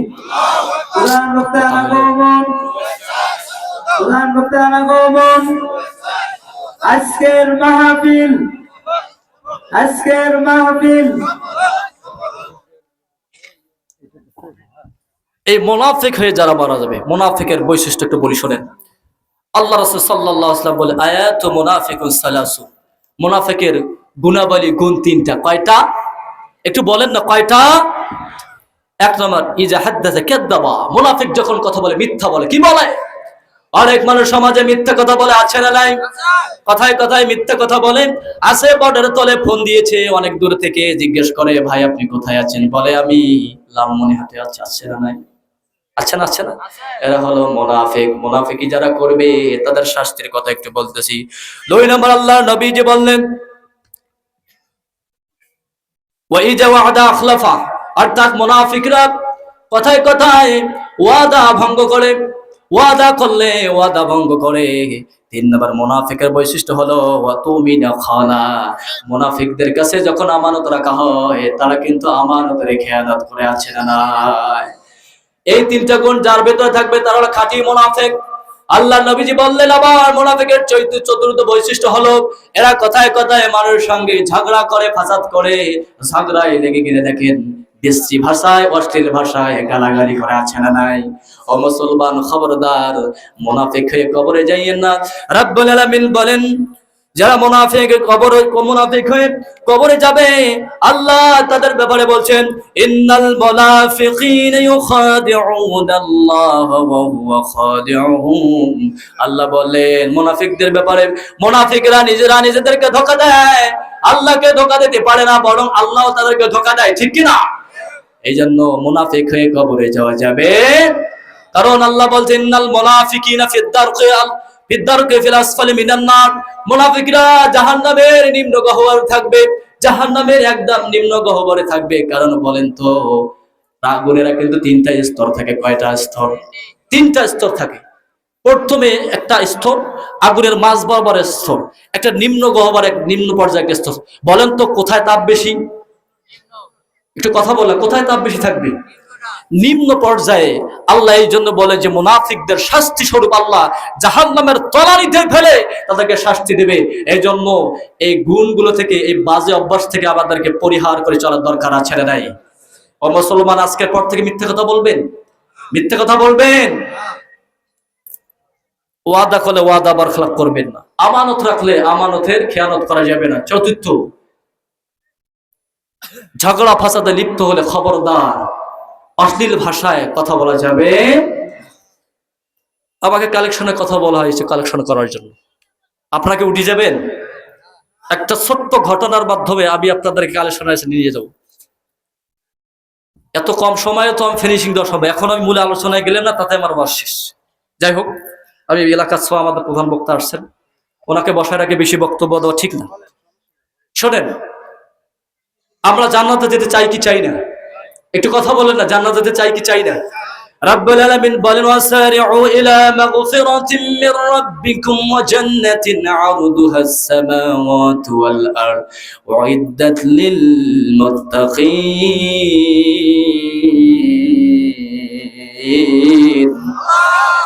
আল্লাহ বলে, দুনিয়ার মানুষের তোমরা ছোট, দৌড়াও, প্রতিযোগিতা করো। ওয়াসারিউ ইলা মাগফিরাতিন মির রাব্বিকুম। আল্লাহ বলে, দুনিয়ার মানুষ তোমরা ছোট, দৌড়াও। আল্লাহর কাছে বললাম, আল্লাহ আমরা কিসের জন্য দৌড়াবো, কিসের জন্য প্রতিযোগিতা করবো বলো? আল্লাহ বললেন, তোমার রবের ক্ষমা নেওয়ার জন্য দৌড়াও রে বান্দা। আল্লাহ বলল, ক্ষমা নেওয়ার জন্য দৌড়াও।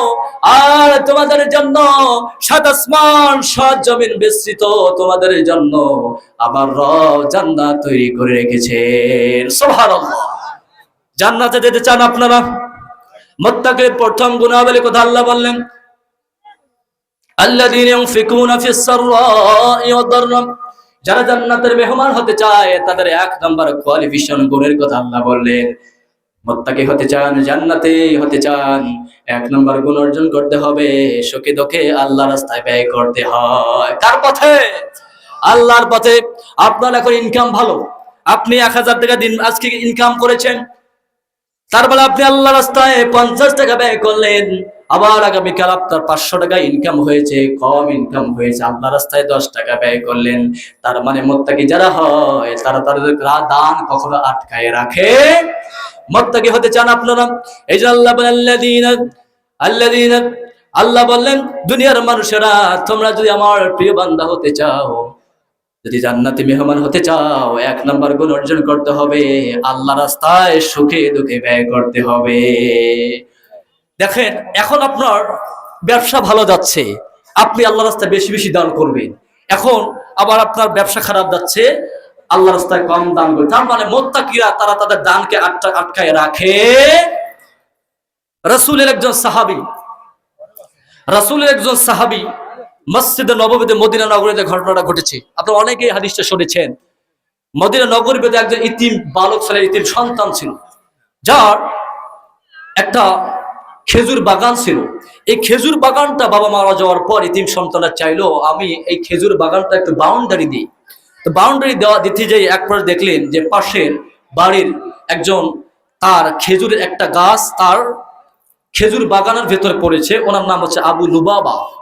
এবার তিনি যখন বাউন্ডারি ঠিক করতে যাবেন, অন্যের খেজুর গাছ কি দখল করা যাবে? একটু কথা বলেন। আমরা তো আবার নিজের জমি বাড়ার জন্য অন্যের জমি ঠেলা ঠেলে আইলি কাটতে কাটতে কেউসা করে কাটতে কাটতে নিজের জমি কিভাবে বাড়া যায় আমরা ব্যস্ত আছি নাই? এরকম লোক আমাদের এলাকায় নাই, কি বলেন আপনারা? আহা, আজকে যারা এইভাবে অন্যের জমি অন্যের হক মেরে খাবে, আল্লাহ বা আল্লাহর কোনো এখানে দায়িত্ব থাকবে না। এটা আল্লাহ বান্দাকে হক দিয়েছে, বান্দা যদি ক্ষমা না করে আল্লাহ এখানে দায়িত্ব নেই, বান্দার হক আল্লাহ বান্দাকে দিয়েছে। সম্মানিত বিয়ে ভাইয়েরা, এক পর্যায়ে বাউন্ডারি যখন দিতে পারতেছে না, এবার লোকটার কাছে যে বললেন যে চাচা, আপনার একটা খেজুর গাছ আমার বাউন্ডারিতে পড়েছে, আপনার এই খেজুর গাছের জন্য আমি বাউন্ডারি দিতে পারতেছি না, একটু কষ্ট করে যদি আপনার খেজুর গাছটা যদি আমাকে সদকা করে দেন, আমি ইতিম মানুষ, আমার জন্য উপকার হতো। এবার আবু লুবাবা বললেন যে না, আমি তোমাকে সদকা করে দিব। তাহলে ঠিক আছে, বিক্রি করে দেন, কেন আমি বিক্রিও করবো না। এবার ইতিম সন্তানটা বিশ্ব নবীর কাছে চলে গেলেন। আল্লাহ নবীজির কাছে যাওয়ার পর বলেন, ইয়া রাসূলুল্লাহ, আমি জানি আপনার কাছে বিচার দিলে কখনো ইনসাফ ছাড়া অন্যায় ভাবে কিন্তু আপনি কখনো বিচার করেন, ইনসাফ ভিত্তিতে আপনি বিচার করেন। নবী, আবু লুবাবার একটা খেজুর গাছ আমার এরিয়াতে পড়েছে, আমি বাউন্ডারি দিতে চাচ্ছি, কিন্তু ওনার খেজুর গাছটা উনি দিচ্ছেও না, বিক্রিও করতেছেন না, সদকাও করতেছেন না, ইয়া রাসূলুল্লাহ আপনি বিচার করে দেন। এক পর্যায়ে আল্লাহ রাসূল আবু লুবাবাকে ডাক দিলেন। ডাক দেওয়ার পর বলে, আবু লুবাবা, তুমি তোমার গাছটা সদকা করে দাও, এর বিনিময়ে আল্লাহ তোমার জন্য জান্নাতের বড় বড় খেজুর গাছের অপেক্ষায় প্রহর গুনতেছে। বলেন না সুবহানাল্লাহ। কিসের মধ্যে? জান্নাতের ভিতরে। কিসের ভিতরে? জান্নাতের ভিতরে। এবার আবু লুবাবা বলল যে ইয়া রাসূলুল্লাহ, আমি গাছটা সদকা করব।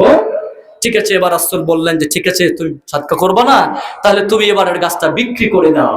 কিন্তু আবু লুবাবা হল নাসর বান্দা, সে বলল যে ইয়া রাসূলুল্লাহ, আমি বিক্রিও করব না, আমি বিক্রিও করব না। এবার রাসূল সাল্লাল্লাহু আলাইহি সাল্লাম একটু মন খারাপ করে বসে আছেন। বলেন তো, রাসূলের মুখের উপর না করে দিল, রাসূলের মন কি ভালো থাকবে? এক পর্যায়ে সেখান থেকে রাসূলের একজন সাহাবী, তার নাম হলো হযরত আবু দাহদা রাদিয়াল্লাহু তাআলা আনহু। বলেন না আল্লাহু আকবার। আবু দাহদা রাদিয়াল্লাহু তাআলা আনহু বিশ্বনবীর কাছে আসলেন। বললেন, ইয়া রাসূলুল্লাহ, ওগো আল্লাহর নবী, আমি যদি আবু লুবাবার কাছ থেকে ওই ছোট্ট খেজুর গাছটা কিনে এনে যদি আপনার এতিম সাহাবী ছোট্ট বাচ্চাটাকে দিয়ে দেয়, এই মদিনার এতিম সন্তানটাকে যদি দিয়ে দেয়, আল্লাহ কি আমার জন্য জান্নাতের ভিতরে খেজুর গাছের ব্যবস্থা করে দিবেন গো নবী? সুবহানাল্লাহ পড়বেন না?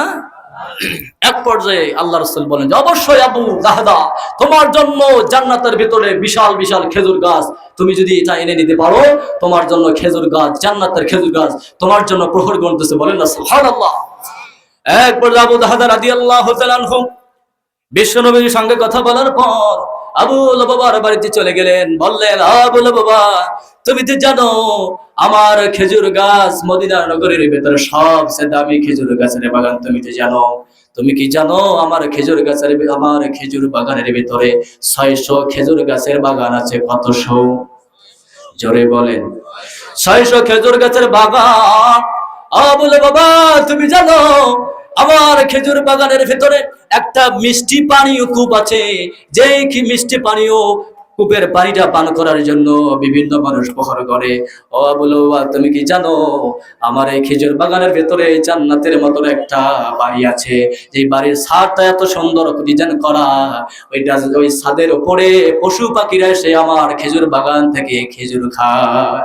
আবু লুবাবা বলল, অবশ্যই জানি, আপনার খেজুর ক্রয় করার জন্য মদিনা নগরীতে মানুষ লাইন ধরে থাকে। বলেন আল্লাহু আকবার। আপনার এই পানিটা এত মিষ্টি পানি, এই পানিটা পান করার জন্য মানুষ অতি আগ্রহে বিচলিত হয়ে থাকে। তাহলে কি করতে হবে একটু বলেন। এবার আবু দাহদা বললেন, তোমার ওই যে ইতিম সন্তানের এরিয়ার ভিতরে তোমার যে একটা খেজুর গাছ পড়েছে, এটার বিনিময় আমি তোমাকে 600 খেজুর গাছ বাড়ি শুদ্ধায় কূপ শুদ্ধায় দিয়ে দিলাম।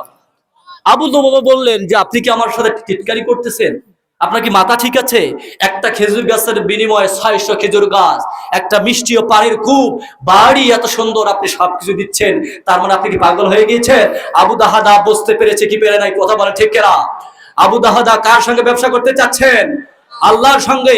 এবার বলল যে আমি স্বইচ্ছায় সজ্ঞানে তোমার কাছে বলতেছি, তুমি কি আমার এই বাগান ক্রয় করবে কিনা বলো।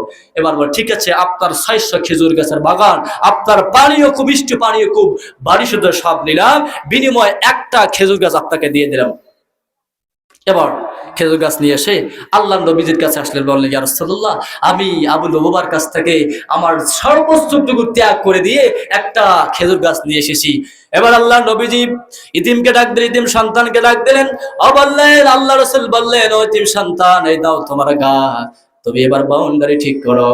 এবার আবু দাহদা বললেন, ইয়া রাসূলুল্লাহ, ওগো আল্লাহর নবী, আপনি বলেছেন একটা খেজুর গাছের বিনিময় আল্লাহ আমাকে জান্নাতের ভেতরে খেজুর গাছ দান করবে। এবার আবু দাহদার কথা মতন আল্লাহ রাসূল বললেন, আবু দাহদা শোনো শোনো, তোমার জন্য জান্নাতের বিশাল বড় বড় খেজুর গাছ প্রহর গুনতেছে। সাহাবীরা বর্ণনা করেন ১ ২ ৩ বার বিশ্বনবী কথা বললেন, তোমার জন্য জান্নাতের ভিতরে বিশাল বড় বড় খেজুর গাছ প্রহর গুনতেছে। আবু দাহদা জানতেন, এবার বাড়িতে চলে গেলেন। বাড়িতে চলে যাওয়ার পর বাড়ির ভেতর প্রবেশ করলেন। এক পর্যায়ে আবু দাহদা ঘরের ভেতর প্রবেশ না করে বললেন, ও আবু দাহদা, ও আমার প্রাণের বিবি, ঘর থেকে বের হয়ে আসো। এক পর্যায়ে বিবি ঘর থেকে বের হয়ে আসার পর বললেন, ও প্রাণের স্বামী, আপনি কেন জানি ঘরের ভিতরে প্রবেশ করেন না, ঘটনা কি? এবার আবু দাহদা বললেন, ও আমার বিবি, শোনো শোনো, আমি এমন একটা আজকে ব্যবসা করেছি, আমার রবের সঙ্গে লাভজনক ব্যবসা। সুবহানাল্লাহ। কি লাভজনক ব্যবসা করেছেন একটু বলে? এবার বলেন, ও বিবি, আমার এই যে ৬০০ খেজুর বাগান, বাড়ি খুব সুদায়, সবকিছু জান্নাতের একটা খেজুর গাছের বিনিময়ে সর্বোচ্চটুকু বিক্রি করে দিয়েছে গো বিবি। সুবহানাল্লাহ। এবার বিবি বললেন, মারহাবা, আলহামদুলিল্লাহ, আল্লাহর প্রশংসা করে বললেন, ও প্রাণের স্বামী, আপনি লাভজনক ব্যবসা করেছেন, সবকিছু ত্যাগ করে দিয়ে আবু দাহদা সর্বোচ্চটুকু জান্নাতের একটা খেজুর গাছের বিনিময়ে দুনিয়ার যাবতীয় সম্পদ যদি আল্লাহ রাস্তায় ব্যয় করে দেয়। ও মুসলমান, বলেন তো আমরা কি জান্নাতে যেতে চাই কি চাই না? আমরা জান্নাতে যেতে চাই। আল্লাহ রাস্তায় মসজিদ ঘরের কাজ হবে, মুসলমান একটা লোক উঠবেন না, যদি ওঠেন গদ দোয়া করে দিব, এমন গদ দোয়া করে দিব আল্লাহ যেন প্যারালাইসিস করে দেয়। মুসলমান একটা লোক উঠবেন না, যদি ওঠেন এমন দোয়া করে দিব আল্লাহ যেন প্যারালাইজ করে দেয়। ঠিক কিনা বলেন? দানের বেলায়, কালেকশনের বেলায় মুসলমান উঠে পালায়। মুসলমান বলে খাওয়াতে আছে, খাওয়ার পর মিষ্টি খাওয়া সুন্নাত, এটা মানে, কিন্তু দান সৎকার বেলা নাই। কথা বলে ঠিক কিনা? আপনাদেরকে আমি অনুরোধ সহিত বলতেছি, এই জান্নাতের একটা খেজুর গাছের বিনিময়ে যদি আবু দাহদা রাদিয়াল্লাহু তাআলা আনহু যদি সর্বোচ্চটুকু ব্যয় করে যদি জান্নাতের খেজুর গাছ যদি ক্রয় করে নিতে পারে, আপনাদের কাছে আমি অনুরোধ করে বললাম, আমাদেরকে এই মসজিদ কাজে, নির্মাণ কাজে সহযোগিতা করার জন্য দরকার আছে না নাই? তাহলে আবু দাহদা যদি সর্বোচ্চটুকু ৭০০ খেজুর গাছের বাগান, মিষ্টি পানীয় কূপ, এত সুন্দর রমরমা জান্নাতি বাড়ি যদি সবকিছু একটা খেজুর গাছের বিনিময় দিতে পারে, ও মুসলমান, এখানে আল্লাহর বান্দাদেরকে দেখতে চাই, আল্লাহর ঘরের জন্য মাত্র আল্লাহর একজন বান্দাকে দেখতে চাই যে ৫০,০০০ টাকা আল্লাহর ঘরে নির্মাণ কাজে জন্য ব্যয় করবে, দিতে যাচ্ছে। একজন দানবীরকে দেখতে চাই, কে আছেন আল্লাহ রাস্তায় দাঁড়িয়ে যান। আল্লাহর একজন গোলামকে দেখতে চাই, হুজুর এই মসজিদের জন্য বেশি নয়, মাত্র ৫০,০০০ টাকা আল্লাহ রাস্তায় ব্যয় করতে চাই, এরকম ব্যক্তিকে দেখতে চাই। লিল্লাহি তাকবীর, আরে লিল্লাহি তাকবীর। আবার প্রিয় চাচা শফিকুল ইসলাম চাচা, ওনার ছেলে মালয়েশিয়াতে থাকে, নাম কি, লিকুরে কি যেন নাম, উনি এই মসজিদ ঘরে নির্মাণ কাজ করার জন্য ৫০,০০০ টাকা দিয়েছে। আল্লাহ তার দানকে কবুল করে না, আমিন। ওনার সন্তানকে আল্লাহর সুস্থতা নেখে দাওয়াতকে করে না, আমিন। আমার প্রাণ প্রিয় ভাইয়েরা, মাত্র একজন হয়েছে ৫০,০০০, আর একজন ব্যক্তি দেখতে চাই আল্লাহর ঘরের জন্য, আল্লাহর জন্য ৫০,০০০ টাকা। আর কে আছেন? দাঁড়ান, কে আছেন? আল্লাহর ঘরের জন্য চলে যাবেন, অর্থ সম্পদ চলে যাবে। আমার আওয়াজ আছে তো, বলছেন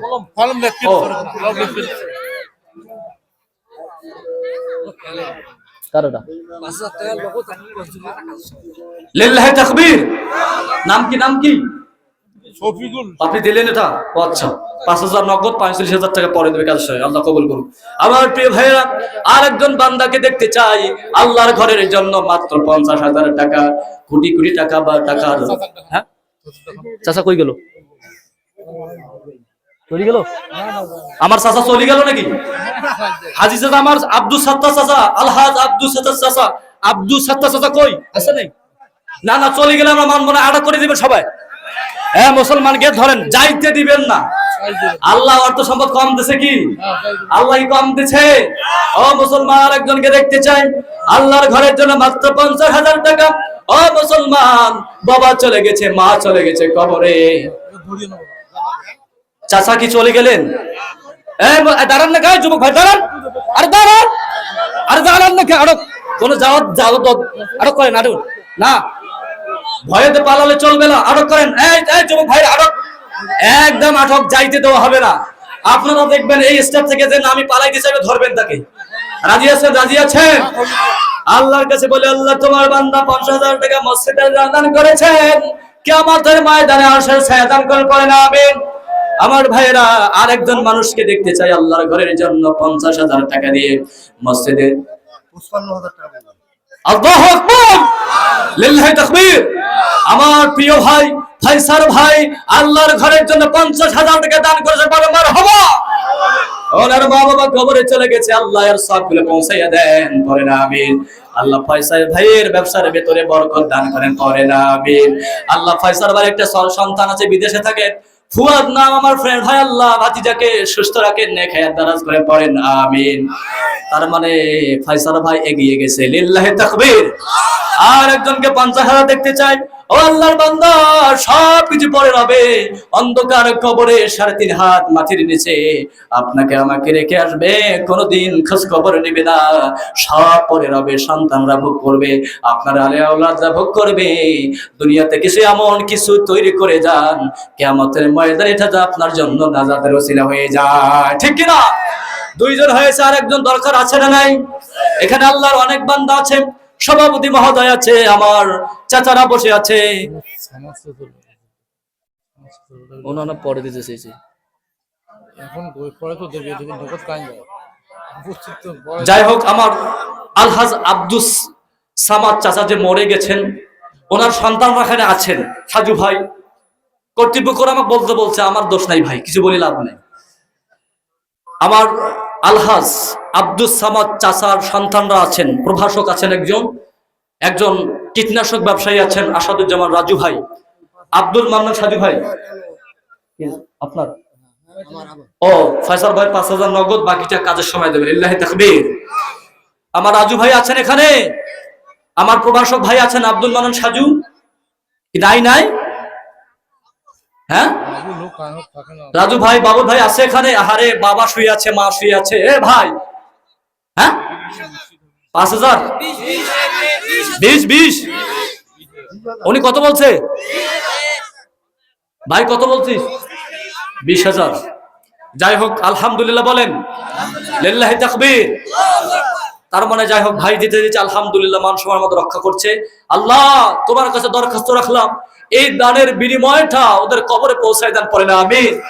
ওখান থেকে সবকিছু ওনারা শুনতে পাচ্ছেন কিনা আল্লাহ ভালো জানে। আমরা ওই চাচার জন্য, ওই বেগম আমার জন্য দোয়া করি, কবর আযাব হইতে আল্লাহ মাফ করে, পড়ে না আমিন। আসেন ভাইরা, আর একটা মানুষকে দেখতে চাই, 50,000 কত হাজার? সভাপতি আছে না নাই? কত চান? হ্যাঁ হ্যাঁ হ্যাঁ, সর্বনাশ বাবা,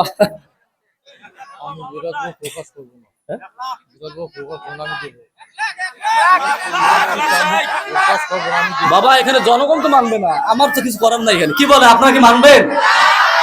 এখানে বুঝছি, আমি বুঝছি, আপনি মুখ দিয়ে বলেন আল্লাহ ভরসা করি, মাত্র 1 লাখ। কি বলেন আপনারা? আল্লাহ সভাপতির মনকে গলাতে করে না আমিন। ওনার 2টা সন্তান সরকারি চাকরিজীবী, আল্লাহ ওনাদের জানে মালে বরকত দান করে না আমিন। ওনাদের সন্তানের জন্য, ওনার সন্তানদের জন্য আমরা দোয়া করি, আল্লাহ ওনাদের চাকরি জীবনে যাবতীয় বিপদ আপদ আল্লাহ দুর্বৃত্ত করে না আমিন। আল্লাহ সম্মান কিন্তু সবাইকে দেয়, কিছু মানুষ আছে সম্মান দেয় কিন্তু সম্মান নিতে চায়। আল্লাহর পক্ষ থেকে যখন সম্মান আসে, ওই সম্মানটা যারা নিতে চায় না, এরা হলো মূর্খ, কথা বলে ঠিক না বাবা? আল্লাহ সময় কম, আমার কণ্ঠ কিন্তু বসে যাচ্ছে। বাবারে আমি বুঝছি, দাবি মোদের একটা, কয়টা? আস্তে কোন প্রধান মেহমান কষ্ট পাচ্ছে, আপনি কষ্ট দিচ্ছেন কিন্তু, কি বলেন আপনারা? গোপনে মুখ কন, আল্লাহ ভরসা করি ভাই, আল্লাহর পক্ষ থেকে আসছে, কি বল আপনারা? আমরা বাড়ি ভাই না, আমার সম্মান না দেন। আমার হুজুর প্রধান বক্তা আসছে অনেক দূর থেকে, এখন প্রধান বক্তা একটু কায়দা করি সম্মান করি, কয়া ফেলেন 1 লাখ। হ্যাঁ আরে বাবা আমি বুঝছি তো, কানো কানে করানো।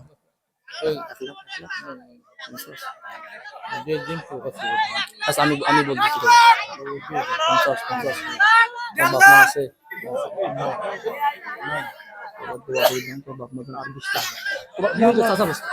বাবা দোয়া করে দিন, বাবা আল্লাহ যেন আমার চাচাকে হজ করার তৌফিক দান করে, বলেন আমিন। আল্লাহ অর্থ সম্পত্তি কম দিছে, উনি একটা রাজি হয়েছে, কাছাকাছি আসছে। আমি একটা আবদার করছি, যেটা কইছে মাত্র 20 বারে চাচ্ছি, বেশি চাইছি কি? উনি যেটা বলছে মাত্র 20 বারে চাচ্ছি, আপনাদের প্রকাশ করি না, কর্তৃপক্ষদের বলবো না। উনি যেটা বলছে উনি দিতে চাইছে, আমি বলছি ওর থেকে 20টা বাড়ায় দেন। ওনার বাবা মা কবরে চলে গেছে, আমি ওনার ছেলেদের সঙ্গে কথা বলবো, ভাই তো দাদা দাদির জন্য 10 10 20 চাইছি, কে রাজি আছেন আপনারা? ওনার বাবা মার জন্য মাত্র 20 বারে চাই, কত? তাহলে আলহামদুলিল্লাহ বলেন না আলহামদুলিল্লাহ। বাবা কয়া ফেলেন, বাবা মোর কষ্ট হবান তো খুব। আল্লাহ মোর চাচার মনটা গলায় দাও। আচ্ছা আলহামদুলিল্লাহ, আলহামদুলিল্লাহ। তার মানে ওই 20 বরাদ্দ।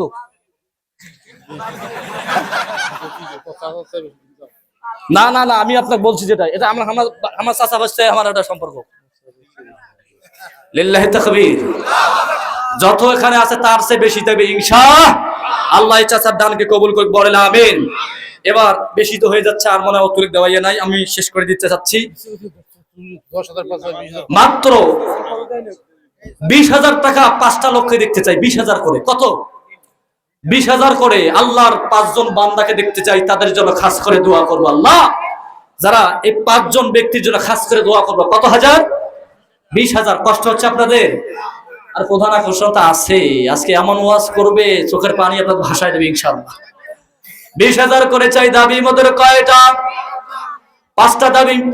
1 নম্বর 20,000, 2 নম্বর 20,000 করে 5টা লোক দেখতে চাই।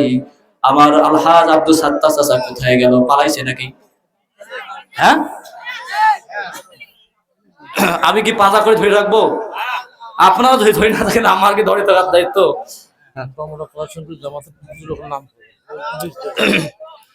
20,000 করে 5টা লোক দেখতে চাই। আলহাজ আমার প্রিয় চাচা আলহাজ দেলাওয়ার হোসেন চাচা, ওনার কাছে একটা দাবি আমাদের, বেশি নয়, 20,000। কত হাজার? হ্যাঁ আল্লাহু আকবার বলেন, মারহাবা। আমার আশরাফুল ইসলাম আশা বাবা আল্লাহ রাস্তায় এখানে 20,000 দান করেছেন, বলেন আমিন। আল্লাহ তার জানে মালে বরকত দান করে, পড়েন আমিন। আল্লাহ আশরাফুল ইসলাম আশাকে হেদায়েত দান করে, পড়েন আমিন। তার আলে ওলাদের ভেতর আল্লাহ বরকত দান করে, পড়েন আমিন। 4 জন আর বাকি, আল্লাহর 4 জন বান্দাকে দেখতে চাই, খাস করে দোয়া করে দেব। আল্লাহ এই 4 জন বান্দার মনটা নরম করে দাও, এই জানের ওসিলা কিয়ামতের ময়দানে আরশের ছায়ার ভিতরে তাদের জায়গা করে দেন, পড়েন আমিন। কয়জন? জোরে বলেন। 1 জন হয়েছে 20,000। আমার ভাইয়েরা, ও যুবক ভাইয়েরা, একটু দাঁড়ায় যান। মাত্র 20,000 টাকা, কত টাকা কত করে চলে যায়। আল্লাহ রাস্তায় 20,000 টাকা দিলে আপনার ধন সম্পদ কমবে না।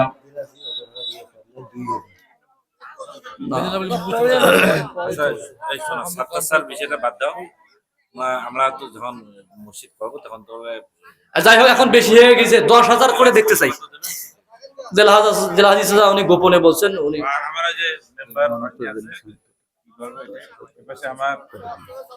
আমাদের আজকের মাহফিলের সম্মানিত প্রধান অতিথি মমতাজ ভাই, মমতাজ আলী শান্ত ভাই, আমাদের এই মসজিদের প্রধান মেহমান, 10,000 টাকা দিতে চেয়েছে। আল্লাহ তার দানকে কবুল করে, না আমিন। প্রধান অতিথির দানকে আল্লাহ কবুল করুক। 10,000 করে দেখতে চাই, কারা কারা রাজি আছেন? 10,000 দিয়ে 10,000 করে 5টা লোক দেখতে চাই। আল্লাহর বান্দারা, বেশি না, 50 থেকে 20 থেকে 10,000 নিয়ে আসছি, এমন 5টা লোক দেখতে চাই যারা আল্লাহর ঘরের জন্য 10,000 টাকা দিতে চান। একটু জলদি করে দাঁড়ায় দেন, মেহমানকে কষ্ট দেওয়া ঠিক হচ্ছে না। আমার রোকন ভাই আছে না? রোকন ভাই সার্বিক সহযোগিতা করে, সর্বক্ষণ এই মাহফিলের জন্য খুব সহযোগিতা করেছে। রোকন ভাই বেশি নয়, দাবি মতো একটা 20,000 টাকা চাই। কত রোকন ভাই? ও বাবা সর্বনাশ, 40 বলে ভাই, 40। হ্যাঁ হ্যাঁ আল্লাহু আকবার বলেন। ভাই 50 লাগলেও দেবে, আল্লাহ তার দানকে কবুল করে, পড়েন আমিন। আমার নোয়াব আলী ভাই আছে, নোয়াব আলী, কোটে কোনা হ্যাঁ ভাই কোটে খুব দেখলেন মনে হয় ভাই এলা মোসাফা করিয়ে দিয়েছো কে নোয়াবালের ভাইয়ের মনটা আল্লাহ গোলাই দেখ করে না আমিন আল্লাহ তার আমিন গুরির ভিতরে দিন দিন শুধু কাস্টমার বাড়াই দেখ করে না আমিন আবার শ্রদ্ধাভাজন চাচা আলহাজ আব্দুল সাত্তার চাচা কোথায় চলে গেছে ভাই এই কিপটামি করা যাবে না কিন্তু নাতে কিন্তু ওই যে আবু দাহাদার মতো হওয়া লাগবে কত 50 কত 30 30 20,000 চাচা চাচি তো নাই মানে বড় বড় মন নাই বড় বড় মন অনেক দিন মারা গেছে আলহামদুলিল্লাহ ভাইয়ের কাছে আরেকটা দাবি করব ওনার বাবা মায়ের জন্য মাত্র 5,000 বাড়ায় দেব রাজি আছেন আমার সাথে আপনার আব্বা মায়ের জন্য লিল্লাহি তাকবীর ভাই 25,000 দিতে চাইছে কত ভাইয়ের দানকে আল্লাহ কবুল করে পড়ে না আমিন আরে কষ্ট হচ্ছে আপনাদের আমারও আমার চাচা কুড়ে গেল বাবা উঠে কোন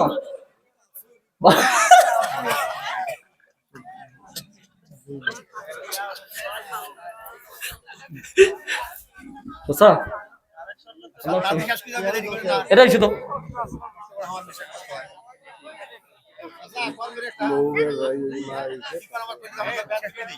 আমার আইব চাচা কোথায় আইব চাচা আলতাফ চাচা কোথায় আইব চাচার জন্য খাস করে দোয়া করবো আমরা উনি স্টক করে প্যারালাইসিসে পড়ে আছে ওনার আল্লাহ অর্থ সম্পদ কম দেয় নাই আমার আলতাফ চাচা কোথায় হ্যাঁ আমার আলতাফ চাচা কই হ্যাঁ কোটে কোনা আমার চাচা আলতাফ চাচা কই কই চাচা আপনি এসবেন প্যান্ডেলে আপনার দরকার প্যান্ডেলে আপনি কেন বাবা অ্যাঙ্গেলে ওইখানে থাকলে তো হবে না এটা সামনে আইসেন তো চাচা এই সামান্য যদি করছি চাচা একটু বলেন না আরে জমি আচ্ছা জমি দেবেন তোমার কি হিসেবে তোমার কি হিসেবে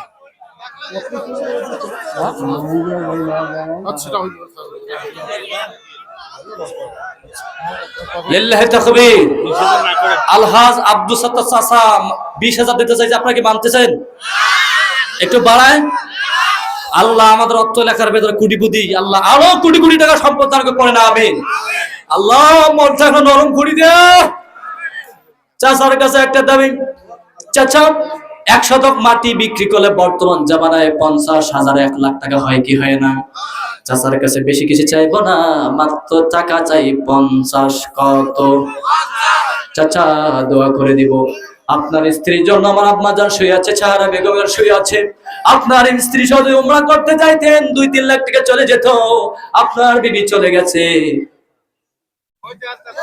আলতাফ চাচা জিজ্ঞাসা আচ্ছা ভিতরে আসেন বাবু হ্যাঁ আচ্ছা আইসেন কি একটা মোসা দোয়া করে দেন ভাই এরকম সময় থাকতেন না আমার চাচার বিবি এখানে শুয়ে আছে আমার প্রাণ প্রিয় আম্মা জান সাহারা বেগম হঠাৎ করে তিনি স্টক করে মারা গেছে আম্মা ওনার কবরটাকে জান্নাতুল ফেরদাউসের টুকরা বানিয়ে দেয় পড়ে না আমিন উনি যেটা বলেছে ওনার বিবির জন্য যে উমরা উনি যদি ওনার বিবি সহ উমরা করতে যাইতো বলেন তো 2.5-3 লাখ টাকা যাইতো কি যাইতো না আম্মা একদিন আমার দোকানে বসে বললো যে বাবা তোর চাচা সহ আগামী বছর উমরা করতে যাব আল্লাহর কি ইচ্ছে কয়েক মাস পর তিনি চলে গেলেন তার মানে 3 লাখ বাচ্চা কি বাচ্চা নাই ওনার স্ত্রীর জন্য বেশি না 20 বলছে 38 বারে চাই কত চাই চাচা আল্লাহ আশা করে 30 আপনার বিবির জন্য সদকা করে দেন চাচা আল্লাহ রাসূল দেন তো বাবা আপনার বিবির জন্য চাচা 50 দেন আল্লাহ রাসূল দেন বাবা অনুরোধ করি কম বাবা দেও বাবা চাচা আপনার বিবির জন্য 30 দেন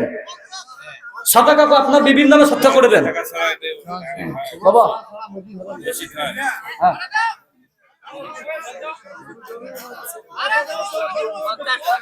শোনেন শোনেন এত দাবি দাবা করা যাবে না চাচা জমি দিতে দিতেছে আল্লাহ চাচার দানকে কবুল করে পড়ে না আমিন এরপর ওনারা দেবে যাই হোক আমার এই মসজিদের সম্মানিত সভাপতি দিকে আমার ভাই লিল্লাহি তাকবীর আমার প্রাণপ্রিয় আশরাফুল ইসলাম বিসি মাস্টার আমার শ্রদ্ধাভাজন বড় ভাই মসজিদের বর্তমান সভাপতি তার কাছে আমাদের আবদার আছে নাই যদিও চাকরিটা ছোট কিন্তু সম্মান কিন্তু বেশি কথা বলে ঠিক কিনা পৃথিবীতে সবচেয়ে 2টা পেশায় সম্মান বেশি মাস্টার আর ডাক্তার কথা বলে ঠিক কিনা ডাক্তাররা দোয়া বেশি পায় মাস্টাররা সম্মান বেশি পায় দোয়া বেশি পায় আমার প্রাণপ্রিয় ভাই ওনার মা চলে গেছে ওনার বাবা চলে গেছে ওনার মা বাবা এখানে আছে কিছুদিন আগে আমি নিজে ওরা জানাজা করেছি দাপন করেছি ওনার মায়ের জন্য বাবার জন্য হলো একটু বেশি অঙ্কের জন্য সাদকা করে। আমরা চাই কি চাই না ভাই?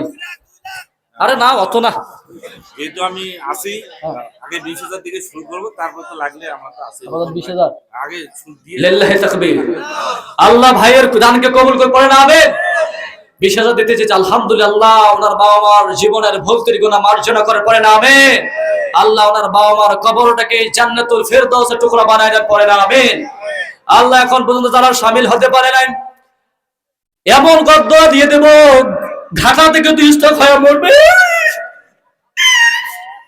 আমার আলতা চাচা আছে বাবা, শেষ করে দিচ্ছি, আমার গাওটা অনেক ঘামি গেল। চাচা বলি দেন তো বাবা, 20,000 খালি ধরবে চাচা, 10,000 গায়ে তাই মানবেন?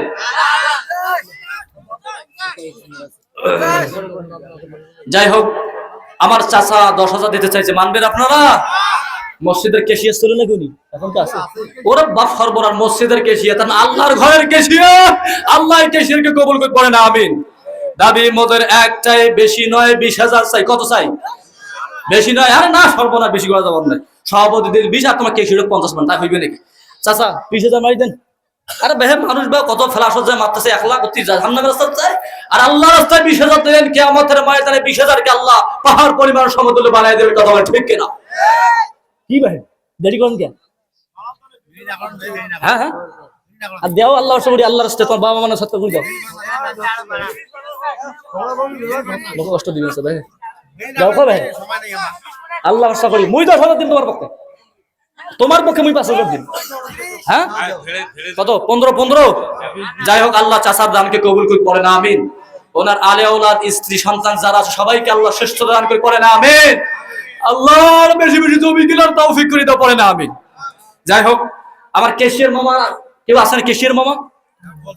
হ্যাঁ, রাশেদ মিয়া আসছিল, আমাকে তো ফোন করছো। রাশেদ মিয়া আসছে কি? যাই হোক, কেশিয়ার মামা খুব অসুস্থ, উনি দোয়া চেয়েছে। উনি আমাদের মাহফিলের জন্য 5,000 টাকা দান করেছে। আল্লাহ এর দানের বিনিময় যাবতীয় অসুখ বিসুখগুলো আল্লাহ দূরীভূত করতে পারে না আমিন। আল্লাহ এই কেশিয়ার মামাকে, এই ম্যানেজার মামাকে সুস্থতা, নেক হায়াত দারাজ করে পড়ে না আমিন। আল্লাহ নবীজি বললেন, তোমরা চিকিৎসা করো সাদকা দিয়ে। যত বেশি বেশি বালা মুসিবত আসে, যত বেশি বেশি রোগ বালাই আসে, তোমরা বেশি বেশি সাদকা করো।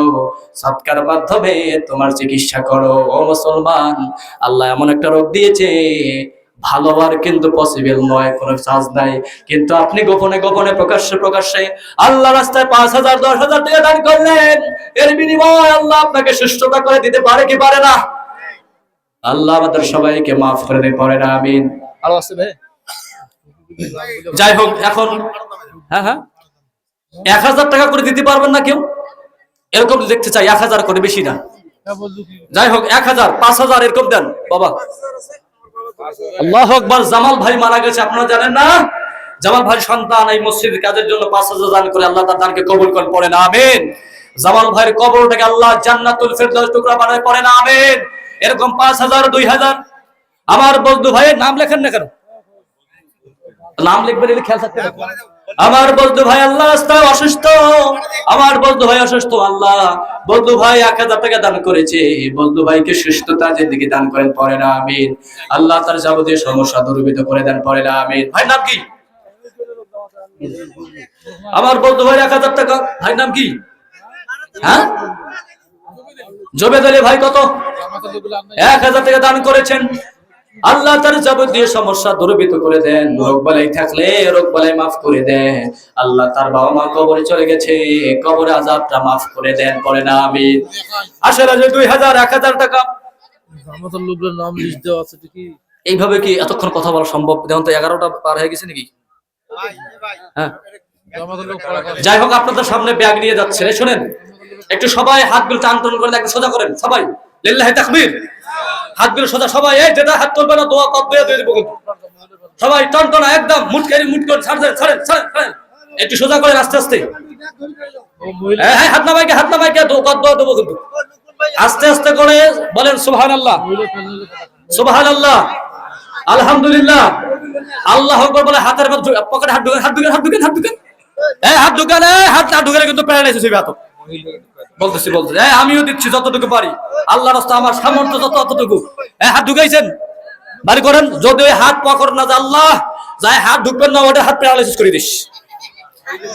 আর তুই 10 টাকা 20 টাকা দিয়েও দিবার পাইস বাবা, তুই বাঁচবো কিন্তু কোন। আল্লাহ, আমার মা বোনেরা এসেছে, মা বোনেরা এসেছে, অনেক মা বোনেরা এসেছে, তারা অলংকার সদকা করে দেয়, হাতের বালা খুলে দেয়, নাকের ফুল খুলে দেয়, স্বর্ণালঙ্কার খুলে দেয়। মা বোনেরা, মা চলে গেছে, বাবা চলে গেছে, স্বামী চলে গেছে, স্বামীর জন্য, মায়ের জন্য, বাবার জন্য 1500 টাকা সদকা করে দেন। এটার বিনিময়ে কে আমার আপনি পাবেন কি কত রে? আব্দুল্লাহ 400 টাকা নিয়ে আসছে, আল্লাহ আব্দুল্লাহ দানকে কবুল করে নেন। এরকম অনেকেই 500 1000 টাকা করে দান করেছেন, আল্লাহ সবার দানকে আপনি কবুল করেন, করেন আমিন। এ পর্যন্ত যারা দিতে পারে নাই, আল্লাহ তাদের জন্য দোয়া করি, মাবুদ 10 টাকা 20 টাকা 50 টাকা 100 টাকা 1000 টাকা দিয়ে আল্লাহ রাস্তায় যখন সাদকা করবে, আল্লাহ তাদের মনটা নরম করে দাও, তাদের দিলটা নরম করে দাও। আল্লাহর রাস্তায় করে কেউ খালি হাতে যাবেন না। এই মসজিদ কাজ হবে কিছুদিন পর, আমরা সবাই শরীক হয়ে যাই, 100 500 10 5 50 যতটুকু পারি আল্লাহ রাস্তায় আজকে আমরা দিয়ে যাব। আমার প্রিয় ভাই কামরুল ভাই বসে আছে, কামরুল স্যার ছিলেন না আপনারা? ও সামনে তো নির্বাচন করবে স্যার, খুবই ভদ্র মানুষ, শিক্ষিত মানুষ। আমার কামরুল স্যারের কাছে একটা দাবি, আমার বাড়ির মসজিদ ভাই, আমার বাপ চাচারা সবাই, দাদা সবাই এখানে শুয়ে আছে। কিছুদিন আগে আমার আব্দুল সামাদ চাচাকে এখানে দাফন করেছি। দয়া করে মসজিদ কিছুদিন পর কাজ হবে, কামরুল স্যার দয়া করে একটু মোটা অঙ্কে বলে দেন। বলেন মারহাবা। রেজিয়া খাতুন মহিলা মানুষ, আল্লাহ রাস্তায় 500 টাকা দান করেছে, আল্লাহ তার দানকে কবুল করেন। কত বাবা? লিল্লাহি তাকবীর। আমার আশামণি বাবা 20,000 দিতে চাইছে না, 10,000 দিয়ে দিয়েছে, আল্লাহ তার দানকে কবুল করেন আমিন। আবার কামরুল স্যার আমি বিদায় দেবো, এই 5 মিনিটের সময় দেবো স্যার। হ্যাঁ পরের কথা পরে, ক্যাশ হইলো নগদ হইলো, মনে করেন যে বর্তমান সমাজে প্রচলিত, বাকির কথা কি যতই করেন আমরা বুঝছি, একটু দয়া করে করেন স্যার। এখন করেন না কেন? আরে আল্লাহর ঘরে কাজ হইবে, বোঝেন না? আমরা আপনার ভোট নিয়ে দেবো, কোন সমস্যা নেই, ভোট দেবেন না আপনারা। শিক্ষিত মানুষ এই লোক ভোট না দিলে আল্লাহর কাছে আগ্রহে দেখা লাগবে। সবচেয়ে সুশীল সমাজের মানুষ, শিক্ষিত মানুষ যত ক্যান্ডিডেট আছে তার জন্য দোয়া করবেন না আপনারা? এই কথা কল সাইডে বেশি টাকা ভোট দিলাম না দিলে আর কম কে আমার প্রধান মেম্বার খুব কষ্ট করতেছে। আমি অনুরোধ করে বললাম, কত দাবি মতো কত? 5,000 কত? স্যার মাত্র এখন ক্যাশ দেবে 2,000, বাকিতে 3,000 নাকি? যাই হোক স্যার 2,000 দিতে চাইছে, আল্লাহ স্যারের দানকে কবুল করেন আমিন। নগদ দিবে স্যার না? যাই হোক যতটুকু কথা বলেছি আপনারা কষ্ট পেয়েছেন। আবারও আমার প্রধান মেহমানের কাছে দোয়া চাই, আমার বাপ চাচাদের কাছে দোয়া চাই, আমার ভাইদের কাছে দোয়া চাই, আল্লাহ যেন আমার কণ্ঠটাকে ইসলামের জন্য কবুল করেন আমিন। মা বোনেরা এসেছে, হুজুর মা বোনদের জন্য ওয়াজ করবে, আর মা বোনেরা আপনাদের কাছে ব্যাগ নিয়ে যাচ্ছে, যতটুকু পারেন 10 5 50 100 টাকা দিয়ে সহযোগিতা করেন, এটার জন্য কিয়ামতের ময়দানে আমাদের প্রত্যেকের নাজাতের ওসিলা হয়, পড়েন আমিন। ওয়া আখিরু দাওয়ানা আলহামদুলিল্লাহি রাব্বিল আলামিন, ওয়াসসালাতু ওয়াসসালামু আলা সাইয়্যিদিল মুরসালিন। আসসালামু আলাইকুম ওয়া রাহমাতুল্লাহি ওয়া বারাকাতুহু।